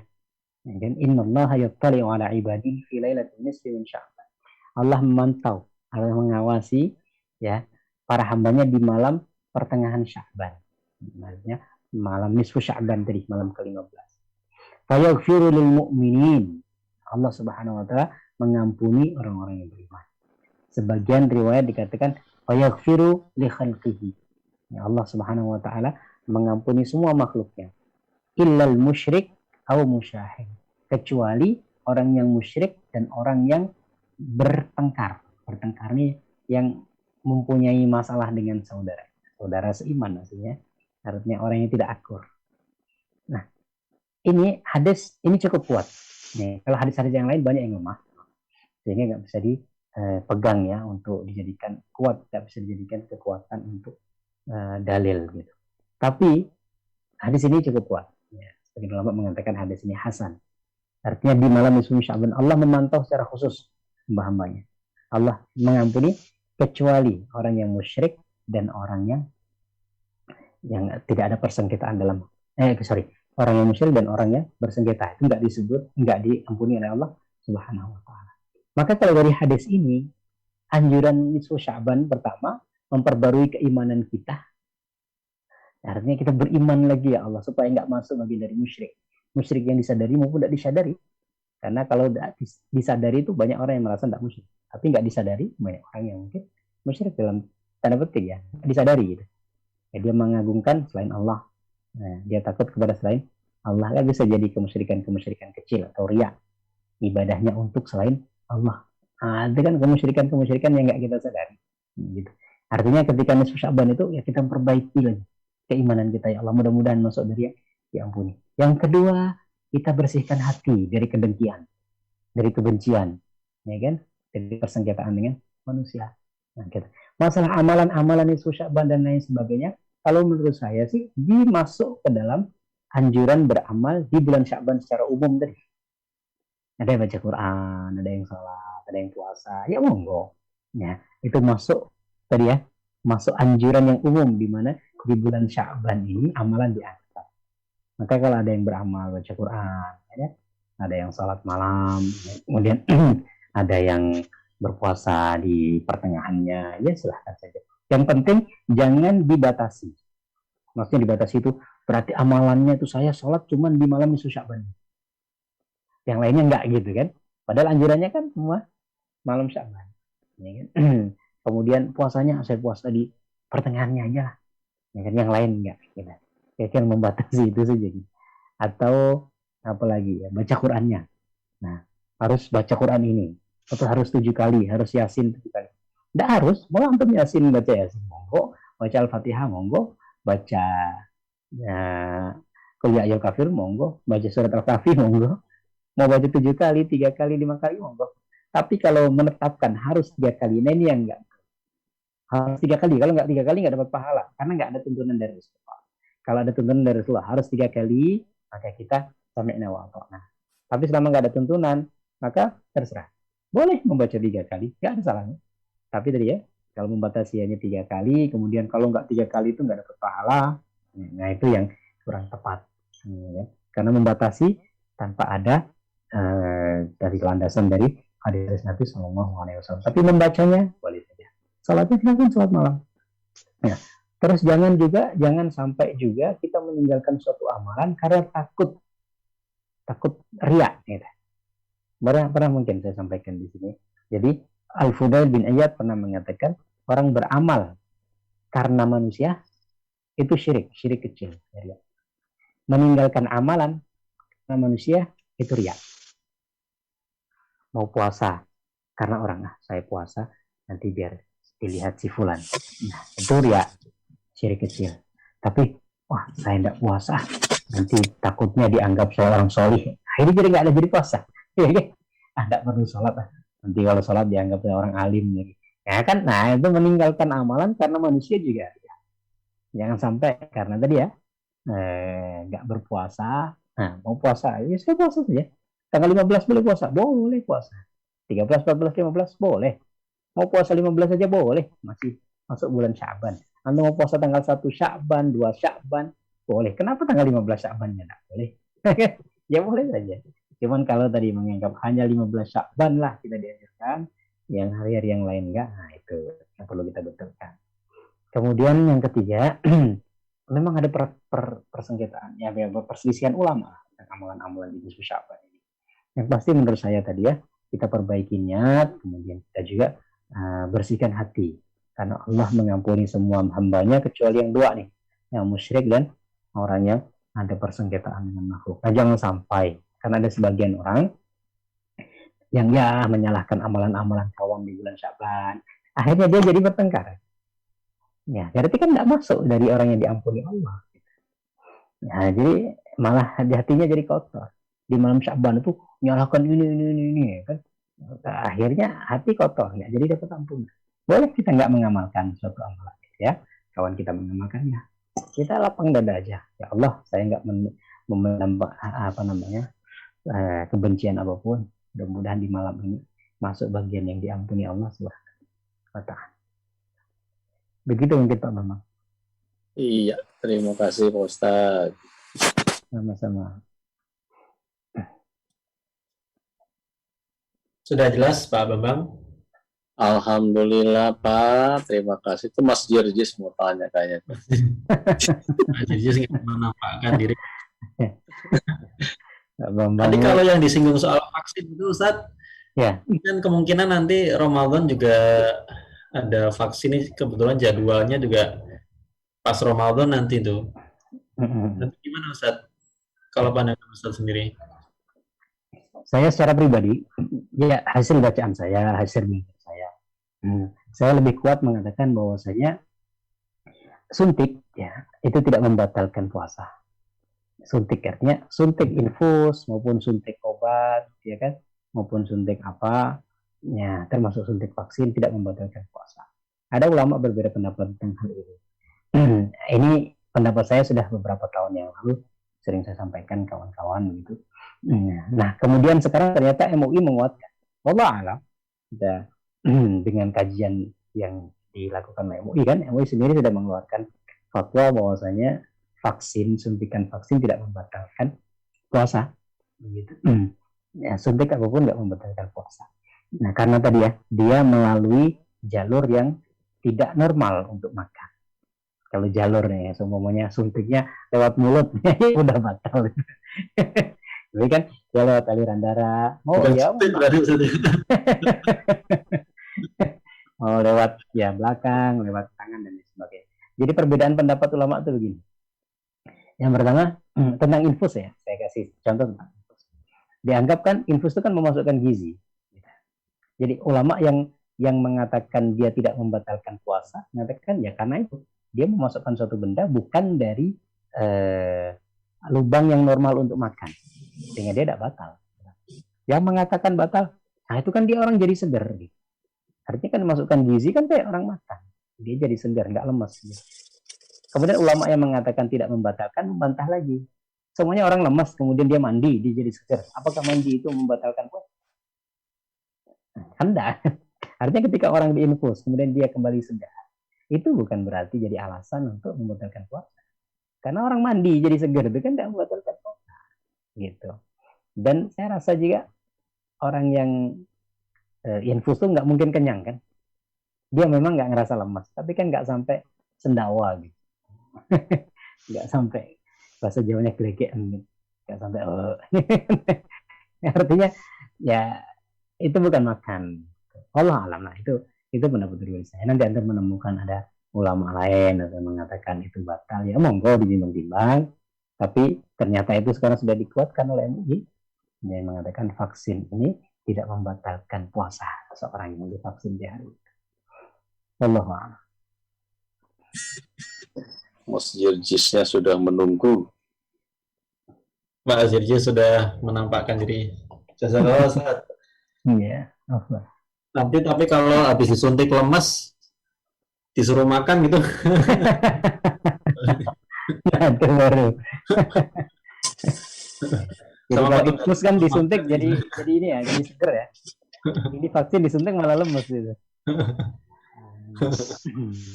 Dikasih Indomie. Efeknya Ustaz. Ya, dikasih Indomie. Tapi ya ada catatan begini, kalau infus kan orang biasanya diinfus kan sakit. Orang sakit itu kan boleh tidak puasa. Jadi sudahlah, kalau diinfus daripada ragu batal apa enggak, ya sudah tidak usah puasa. Kan sakit, gitu kan? Tidak usah dipaksain. Itu sih kalau pandangan untuk lebih tenang kan. Tapi pandangan artinya fikihnya ya, kalau memang dia merasa disusah lah ganti lagi kapan ya sudah, dia dianggap masih sah puasanya. Ustaz, boleh nanya satu lagi Pak Ustaz? Silakan Pak Nasir. Silakan Pak. Nah ini terkait yang ditanyakan Pak Bambang itu. Kalau nggak salah namanya Yaumul Bida apa? Korupsi kalau salah. Nah ini ada puasa pertengahan bulan, ada puasa Daud, ada puasa Senin Kemis. Nah kalau Pak Ustadz umpamanya ya, apa dikerjain semua, apa dipilih yang terbaik gitu Pak Ustadz, yang mana yang terbaik?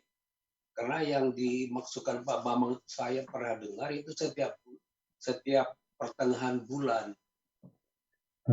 Nah kalau ada lagi puasa Daud, ada lagi Senin Kemis. Nah ini tingkatannya yang mana yang terbaik Pak Ustadz? Ya, memang kalau dalam Islam ini banyak sekali amalan. Sholat pun banyak, Ada sholat ini, sholat itu, dan lain sebagainya. Puasa banyak juga. Sedekah pun banyak juga. Yang wajib dikit sebenarnya. Nah, cuman yang sunnah ini memang banyak. Nah, kenapa Rasulullah memberikan banyak sunnah-sunnah seperti itu? Alternatif sebenarnya. Jadi nggak semuanya orang bisa melakukan semuanya. Sehingga punya pilihan. Kalau bisa melakukan semuanya, monggo. Silahkan, bagus. Rasulullah juga nggak melakukan semuanya. Aisyah mengatakan, suatu kali kami menempati Rasulullah itu seakan-akan sebulan itu tidak pernah puasa. Ketemu Rasulullah makan. Kapan Rasulullah puasa nih?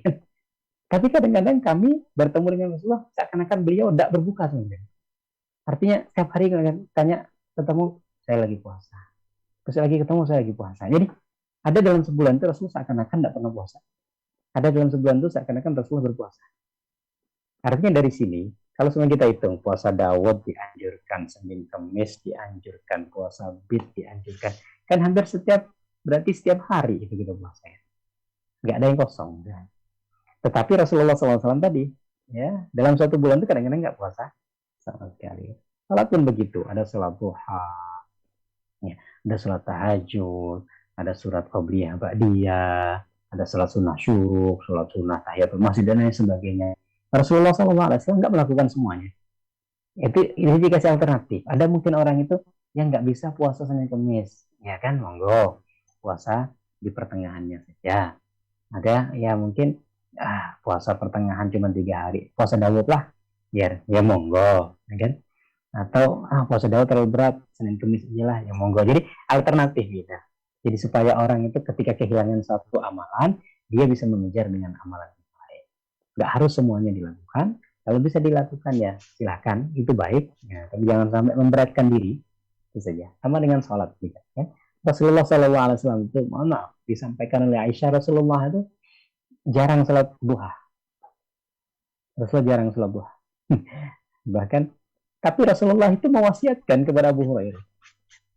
Abu Hurairah mengatakan, Abu Hurairah menceritakan, Ausani khalili bitalatin. Aku diwasiatkan oleh Khalili, kekasihku Rasulullah, dengan 3 hal. Aku nggak akan tinggalkan ini selama umur hidupku. Yang pertama, puasa 3 hari dalam sebulan. Yang kedua, salat duha. Yang ketiga, salat witir sebelum tidur. Ini nasihat Rasulullah kepada Abu Hurairah. Artinya, Rasulullah mengatakan Abu Hurairah jangan tinggalkan 3 amalan. Tapi ya mohon maaf, Rasulullah itu justru tadi, salat duhanya nggak sering-sering. Tidak. Tidak sering-sering salat duha. Tapi jangan habis ini antum nggak salat duha lagi ya. Karena Rasulullah tidak salat duha tapi tahajudnya kenceng. Nanti kita alasan Rasulullah tidak salat duha lah. Tahajud pun tidak juga. Alasan Rasulullah salat duhanya jarang-jarangnya kan. Ini riwayat Aisyah ya. Saya tidak ingat Rasulullah. Bahkan Aisyah mengatakan Rasulullah ada satu riwayat yang Rasulullah tidak pernah salat duha. Allah alam ya kan. Nah tapi yang lebih meyakinkan saya Rasulullah nggak sering lah salat duha. Pernah diriwayatkan Rasulullah salat duha 8 rakaat.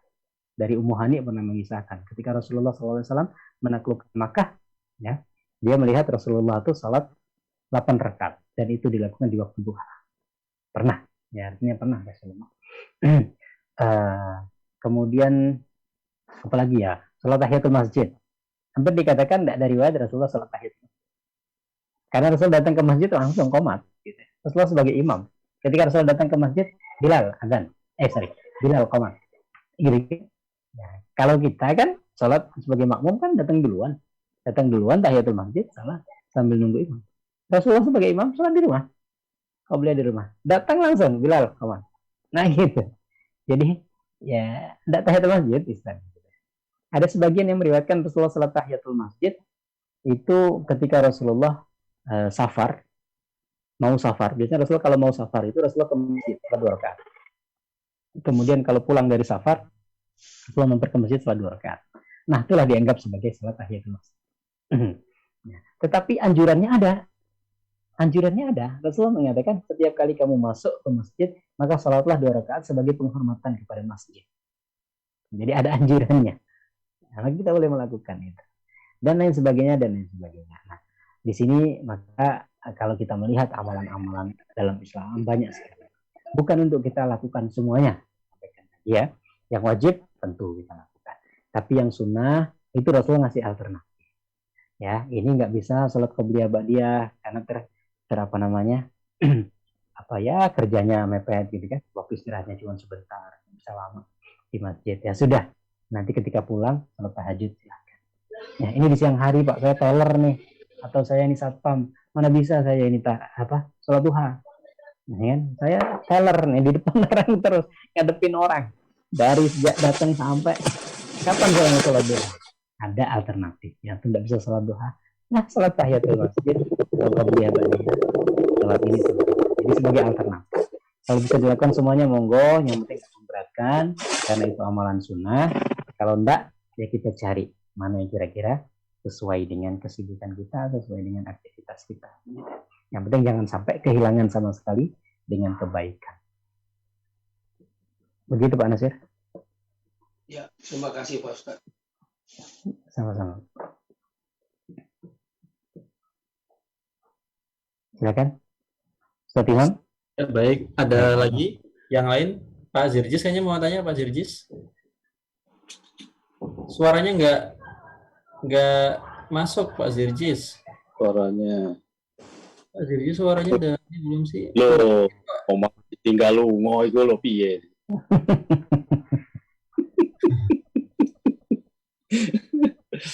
Suaranya udah aktif di sini nih, harusnya masuk. Yeah. Padahal udah pakai headset loh dia itu. Oh, bukan Cambang, ini Jambang itu ya, Jambang. Oh, keren. Bisa aja Pak Bambang. Elvis Presley. Patriotis terperangkap di Hong Kong. Bisa mulai. Ini Lucky Sylvia siapa ya? Yang bunyi ketuk-ketuk itu ya? Iya.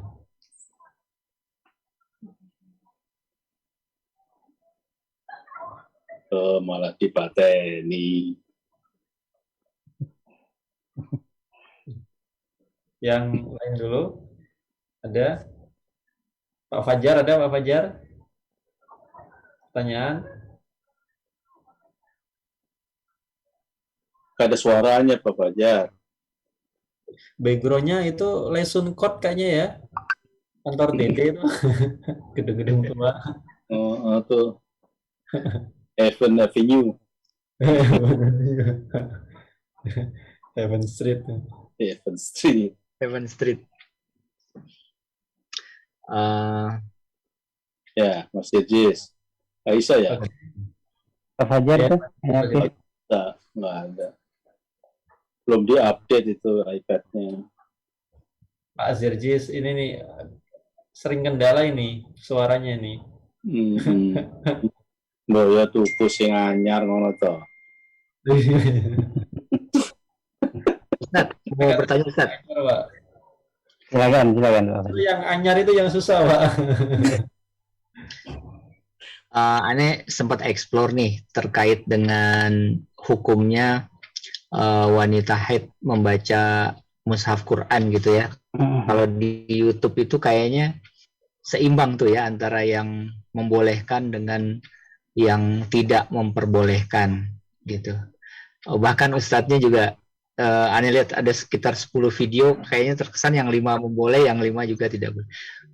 Ane ingin tahu pandangan ustadz bagaimana ustadz? Nah, jadi nanti kalau saya masuk yang ke-6 nih ya, jadi menang nanti. Nanti saya cek yang terbanyak gitu kan Ustaz. Iya, nanti 55 berarti saya masuk yang mana Iya, jadi betul. yang menang. Iya, guyon aja Pak. Oke, gitu Pak Fajar. Iya betul Ustaz. Ya, gini ya, jadi tentang wanita haid. Kalau hadisnya itu sebenarnya yang tidak dibolehkan adalah junub, laki-laki junub. Artinya laki-laki junub tidak dibolehkan untuk membaca Al-Quran. Nah, karena junub itu adalah hadas besar, ya, sama juga seperti haid dan nifas itu juga hadas besar. Sehingga ditarik kesimpulan seperti kias, dikiaskan. Kalau junub tidak boleh baca Quran, maka jadi haid sama juga dia hadas besar, maka juga tidak boleh baca Quran. Gitu. Artinya kalau hadisnya tuh, ya yang kuat ya. Ada sebagian hadis yang mengatakan orang haid tidak boleh baca Quran, tapi diperselisihkan. Tapi yang dikuatkan itu yang junub. Jadi laki-laki yang junub ya, itu tidak boleh baca Quran. Nah, ulama kemudian mengkiaskan kalau junub ini kan berarti hadas besar. Maka semua yang hadas besar tidak boleh, termasuk haid, nifas. Nah, tapi ada ulama yang mengatakan dibolehkan karena nggak bisa. Kiasnya itu tidak pas gitu. Maksudnya nggak pas gimana? Junub itu waktunya sebentar. Kita kalau junub sebelum subuh sudah harus mandi ketika mau sholat subuh. Artinya waktu larangan untuk baca Quran nggak akan lebih dari 24 jam. Bahkan ya nggak sampai 12 jam. Kita junub sebelum subuh, subuh sudah harus sholat. Kalau antum nggak sholat, baru kan dosa nanti. Jadi pasti kita akan mandi sebelum subuh. Kita sama junubnya setelah subuh. Mau tidak mau sebelum zuhur kita sudah harus mandi gitu, untuk kita sholat zuhur. Nah setelah kita mandi untuk sholat zuhur kan bisa. Dan bisa kapan saja untuk kita habiskan. Artinya kalau larangan junub untuk tidak membaca Quran, bisa kapan saja kita selesaikan. Oh saya mau baca Quran jam 9, ya sudah tinggal mandi. Ya, boleh baca. Artinya yang penting sebelum kamu bersih, maka jangan baca Quran. Tapi waktunya bisa kita kendalikan. Bisa kita pilih kan. Saya jam 7 mau baca Quran, ya sudah tinggal mandi. Sementara yang haid tidak bisa. Gitu kan. Sehingga orang yang mengatakan haid boleh baca Quran, kiasnya nggak cocok. Memang kiasnya sama-sama hadas besar. Tetapi ada satu yang nggak cocok. Orang haid tuh nggak bisa milih gitu. Oh nanti jam 9 saya harus mandi. Ya kalau dia tetap haid nggak boleh. Walaupun dia mandi kan nggak bisa gitu. Sehingga larangan untuk baca Quran bagi haid itu panjang. Ya. Minimal sudah 24 jam. Minimal. Karena haid itu minimal sehari. Bisa sampai 15 hari. Artinya kalau orang nggak baca Quran sampai 15 hari, alangkah dalam tanda petik, alangkah meruginya begitu. Sampai 15 hari nggak boleh baca Quran. Kan rugi betul gitu. Nah, sehingga yang mengatakan boleh ini mengatakan kiasnya nggak cocok. Sehingga boleh gitu ya. Nah, apa artinya dalil dari pelarangan tadi nggak cocok. Nah, karena nggak ada dalil yang melarang, maka ikut hukum awal. Hukum awal semua orang boleh untuk membaca Al-Quran. Nah, ini dalil dari yang membolehkan dan yang tidak membolehkan. Kalau saya secara pribadi, saya mengatakan haid tidak usah baca Quran, tidak usah baca Quran, ya. Kecuali dalam keadaan yang mendesak. Mendesak contohnya dia pengajar, dia guru agama atau guru TPA ngaji. Dia haid 7 hari sampai 15 hari. Kan tidak mungkin dia cuti 15 hari. Nah, untuk tidak ngajar kan. Tidak ngajar saya cuti kenapa haid. Atau dia PNS, guru agama. Saya tidak mau ngajar kenapa? Ya karena haid. Ya kan?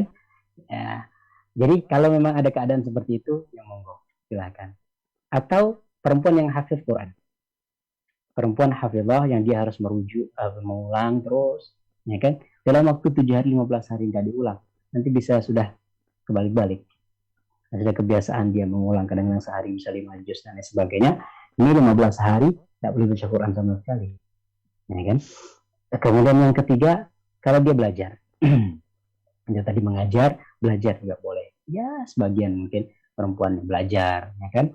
Kalau semuanya belajarnya itu bisa ditunda, ya silahkan, tidak masalah. Ya sementara karena saya haid, saya libur, nggak ngaji, ya silahkan. Tapi kalau semuanya sudah bayar ini kan, private ini khusus, ya kan? Kursus yang memang sudah ditentukan jadwalnya. Kalau enggak nanti lama lagi jatuh gilirannya, gitu kan? Ya sudah, boleh. Ya silakan ngaji ya itu ya.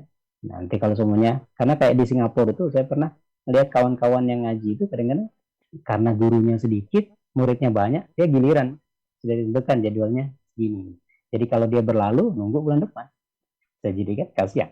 Ya dia tahap belajar harus nunggu lagi waktu yang lama.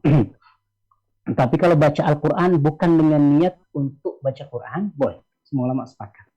Contohnya, Bismillah. Bismillah ini kan Al-Quran. Dia mau makan, baca Bismillah. Boleh. Semua ulama sepakat, boleh. Ya. Terus dia mau naik kendaraan. Subhanalladzi sakhkhara lana hadza wa ma kunna lahu muqrinin wa inna ila rabbina lamunqalibun. Itu juga dari Quran. Tapi kita ketika baca bukan niat baca Quran, dia baca doa. Kan? Baca Al-Fatihah dan niat untuk doa. Baca Rabbana atina fid dunya hasanah, niat untuk doa, bukan niat baca Quran, maka itu boleh. Nah, dari sini kalau pendapat saya, kalau bisa dihindari untuk yang haid baca Quran. Tapi kalau ada keadaan yang tadi ya, yang mendesak, tidak harus mendesak banget gitu, darurat atau tidak. Yang penting mendesak ada kepentingan untuk membaca, ya silahkan. Karena dalil pengkiasannya tadi memang kurang kuat. Tapi sebagai bentuk untuk jaga diri, menghormati Al-Quran, istilahnya gitu ya. Dalam keadaan yang tidak penting-penting ya, apa dihindari, lebih baik untuk membaca Al-Quran bagi perempuan. Berarti rugi dong Ustaz? Enggak rugi, bisa zikir. Kita nggak bisa baca Quran, kita nggak bisa dapat pahala dari Quran, bisa zikir. Zikir nggak harus suci, ya, nggak harus di masjid. Zikir bisa teman-teman. Biasanya saya ini satu hari 1 juz Ustaz, tapi karena haid ini jadi nggak dapat pahala dong sehari. Zikir perbanyak. Nah, zikir boleh kapan saja. Sedekah banyak-banyak. Masih banyak pahala yang bisa kita dapatkan selain daripada membaca Al-Quran. Allah a'lam. Begitu mungkin Pak Fajar. Baik Ustaz. Ya. Jadi impas insya Allah. Saya nggak bela yang ada nanti. Allah a'lam. Pak Fajar lagi di gudang ini ya. Ini Pak. Sehat ya Pak Nasir ya, sehat. Alhamdulillah. Fajar tambah makmur kayaknya ya. Kenapa? Tembem itu muka. Ya tembem lah Pak Nasir, nggak kemana-mana. Oke, baik. Bapak-bapak, kalau sudah tidak ada lagi, sudah jam 11 ini pas. Kita tutup dengan doa. Ustadz Johar. Silakan Ustadz Johar. Bismillahirrahmanirrahim. Insya Allah untuk mengakhiri majelis kita pada kesempatan malam hari ini, kita mengakhiri dengan doa. Kita memohon kebaikan kepada Allah Subhanahu wa Ta'ala. Kita juga memohon dihindarkan dari segala keburukan. Kita awali dengan sama-sama membaca Al-Fatihah. A'udzubillahi minasyaitonir rajim. Bismillahirrahmanirrahim. Alhamdulillahirabbil alamin arrahmanir rahim maliki yaumiddin. Iyyaka na'budu wa iyyaka nasta'in ihdinas siratal mustaqim. Siratal ladzina an'amta 'alaihim ghairil maghdubi 'alaihim waladdallin. Amin. A'udzubillahi minasyaitonir rajim. Bismillahirrahmanirrahim. Alhamdulillahirabbil alamin hamdan syakirin hamdan na'imin hamdan yuwafi ni'amahu wa yukafi'u mazidah. Ya Rabbana lakal hamdu kama yanbaghi li jalali wajhikal karim wa 'azimi sultan. Allahumma shalli wa sallim wa barik 'ala sayyidina Muhammad. Salatan tunjina biha min jami'il ahwali wal afat wa taqdi lana biha jami'al hajat wa tutahhiruna biha min jami'is sayyi'at wa tarfa'una biha 'indaka 'ala ad-darajat wa tuballighuna biha aqsal ghayat min jami'il khairati fil hayati wa ba'da al-mamat wa 'ala alihi wa sahbihi wa sallim tasliman katsiran bi rahmatika ya arhamar rahimin. Allahumma ighfir lana dhunubana wa li walidayna warhamhuma kama rabbayana shighara wa li jami'il muslimina wal muslimat والمؤمنين والمؤمنات الأحياء منهم والأموات إنك سميع قريب مجيب الدعوات يا قاضي الحاجة. Ya Allah ya Rahman ya Rahim. Ya Allah, ampunilah dosa-dosa kami. Ampunilah dosa-dosa ibu bapak kami. Ampunilah dosa-dosa pasangan-pasangan kami. Ampunilah dosa-dosa anak-anak kami. Ampunilah dosa-dosa saudara-saudara kami. Ampunilah dosa-dosa keluarga-keluarga kami. Ampunilah dosa-dosa masyarakat kami. Ampunilah dosa-dosa sahabat-sahabat kami. Ampunilah dosa-dosa guru-guru kami. Ampunilah dosa-dosa murid-murid kami. Ampunilah dosa-dosa sahabat-sahabat yang telah meninggalkan kami ya arhamar rahimin. Allahumma ighfir lana wa li ikhwanina alladziina sabaquna bil iman wa la taj'al fi qulubina ghillan lil ladziina amanu rabbana innaka ra'ufur rahim. Ya Allah ya Rahman ya Rahim. Ampunilah dosa-dosa dan kesalahan-kesalahan kami. Ampunilah dosa-dosa dan kesalahan-kesalahan keluarga-keluarga kami, saudara-saudara kami, sahabat-sahabat kami yang telah mendahului kami, ya Allah. Jangan Kau masukkan dalam hati kami rasa benci, rasa hasad, rasa iri, rasa dengki, dan permusuhan di antara saudara kami, ya Arhamar Rahim. Rabbana hab lana min azwajina wa dhurriyyatina qurrata a'yun waj'alna lil muttaqina imama. Ya Allah, anugerahkanlah kepada kami anak-anak kami, istri-istri kami, keturunan-keturunan kami, zuriat kami, keluarga kami, orang-orang yang saleh dan salehah, Jadikanlah anak-anak kami permata hati kami, penyejuk hati kami, penawar kegundahan kami, ya Allah. Jadikanlah mereka orang yang bermanfaat. Jadikanlah mereka pribadi-pribadi yang baik, ya Arhamar Rahim. Jadikanlah mereka sebagai pemimpin bagi orang-orang yang beriman.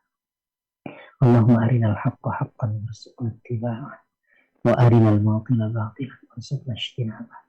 Ya Allah, tunjukkanlah kepada kami yang hak adalah hak. Berikanlah kami kemampuan, ya Allah, untuk mengikutinya. Dan tunjukkanlah kami yang batil itu batil, ya Allah.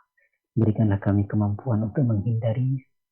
Allahumma shfi marmana wa marbal muslimin, wa dawi jarhana wa jarhal muslimin, wa taqabbal syuhada'ana wa syuhada'al muslimin.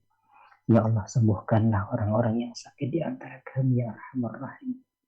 Ya Allah, obatilah orang-orang yang terluka di antara kami, ya Arhamar Rahim. Ya Allah, terimalah amalan-amalan orang-orang yang meninggal di antara kami, ya Arhamar Rahim. Allahumma inna nas'aluka mujibat rahmatika wa azaima maghfiratik wa salamata min kulli ithmin wal ghanimata fi kulli birrin wal fawza fil jannati wan najata minan nar. Allahumma la tada' lana dhanban illa ghafartah, wa la hamman illa farajtah, wa la daynan illa qadaytah, wa la jahlan illa 'allamtah, wa la maradan illa shafaitah, wa la dhalan illa hadaitah, wa la hajatan min hawaijid dunya wal akhirah hiya laka ridan wa lana fiha salah illa qadaytaha wa yassartaha, ya Arhamar Rahim. Allahumma astur awratina wa amin rawatina wa aminna fi awtanina wa aslih a'immatana wa wulata umurina waj'al wilayatana fi man khafaka wattaqaka wattaba'a ridaka wa aqama syari'atak. Ya Allah, ya Rahman, ya Rahim, ya Arhamar Rahim. Ya Allah, tutupilah aib-aib dan kekurangan-kekurangan kami, ya Allah. Tutupilah aib-aib dan kekurangan-kekurangan kami, ya Arhamar Rahim. Berikanlah kami rasa aman, ya Allah. Berikanlah rasa aman di negeri yang kami tempati, ya Arhamar Rahim. Berikanlah pemimpin-pemimpin kami adalah pemimpin-pemimpin yang baik, ya Allah. Pemimpin-pemimpin yang menjunjung agamamu, yang takut kepadamu, yang beriman kepadamu, ya Allah. Dan yang mengasihani kami, yang menyayangi kami, yang tidak menzalimi kami, ya Allah. Dan tidak menginginkan keburukan kepada kami, ya Arhamar Rahim. Rabbana hab lana min azwajina wa dhurriyyatina qurrata a'yun waj'alna lil muttaqina imama. Rabbana asrif 'anna al-balaa'a wal wabaa wal amrad wal asqam wal mihan wal fitan ma dhahara minha wa ma batan min baladina hadha khassatan wa min buldanil muslimina 'amma. Ya Allah, hindarkanlah dari kami, ya Allah, bala, bencana, musibah, kelaparan dan segala penyakit, segala keburukan, ya Arhamar Rahimin. Allahumma rizqna rizqan halalan tayyiban mubarakan wasi'an wa amalan mutaqabbalan wa shifaa'an min kulli da'in wa saqam. Karuniakanlah kepada kami, ya Allah, rezeki yang halal, rezeki yang baik, rezeki yang Engkau berkahi, ya Arhamar Rahim. Jauhkanlah kami dari rezeki-rezeki yang haram, rezeki yang syubhat, rezeki yang Engkau murkai, ya Arhamar Rahim. Rabbana atina fid dunya hasanah wa fil akhirati hasanah wa qina adzabannar. Sallallahu ala sayyidina Muhammadin nabiyil ummi wa ala alihi wa sahbihi wa sallam. Subhana rabbika rabbil izzati amma yasifun wa salamun alal mursalin walhamdulillahi rabbil alamin. Alhamdulillahirrabbilalamin. Terima kasih Ustadz Johar atas ilmunya. Semoga bermanfaat untuk kita semua. Terima kasih Bapak-Bapak sekalian yang sudah hadir pada malam hari ini. Kita tutup dengan membaca hamdalah. Alhamdulillahirrabbilalamin. Subhanakallahumma wa bihamdika astaghfiruka wa atubu ilaik. Mohon maaf atas segala kekurangan. Billahi taufiq wal hidayah. Wassalamualaikum warahmatullahi wabarakatuh. Waalaikumsalam. Waalaikumsalam warahmatullahi wabarakatuh. Terima kasih. Terima kasih, Pak. Terima kasih, Ustaz. Assalamualaikum.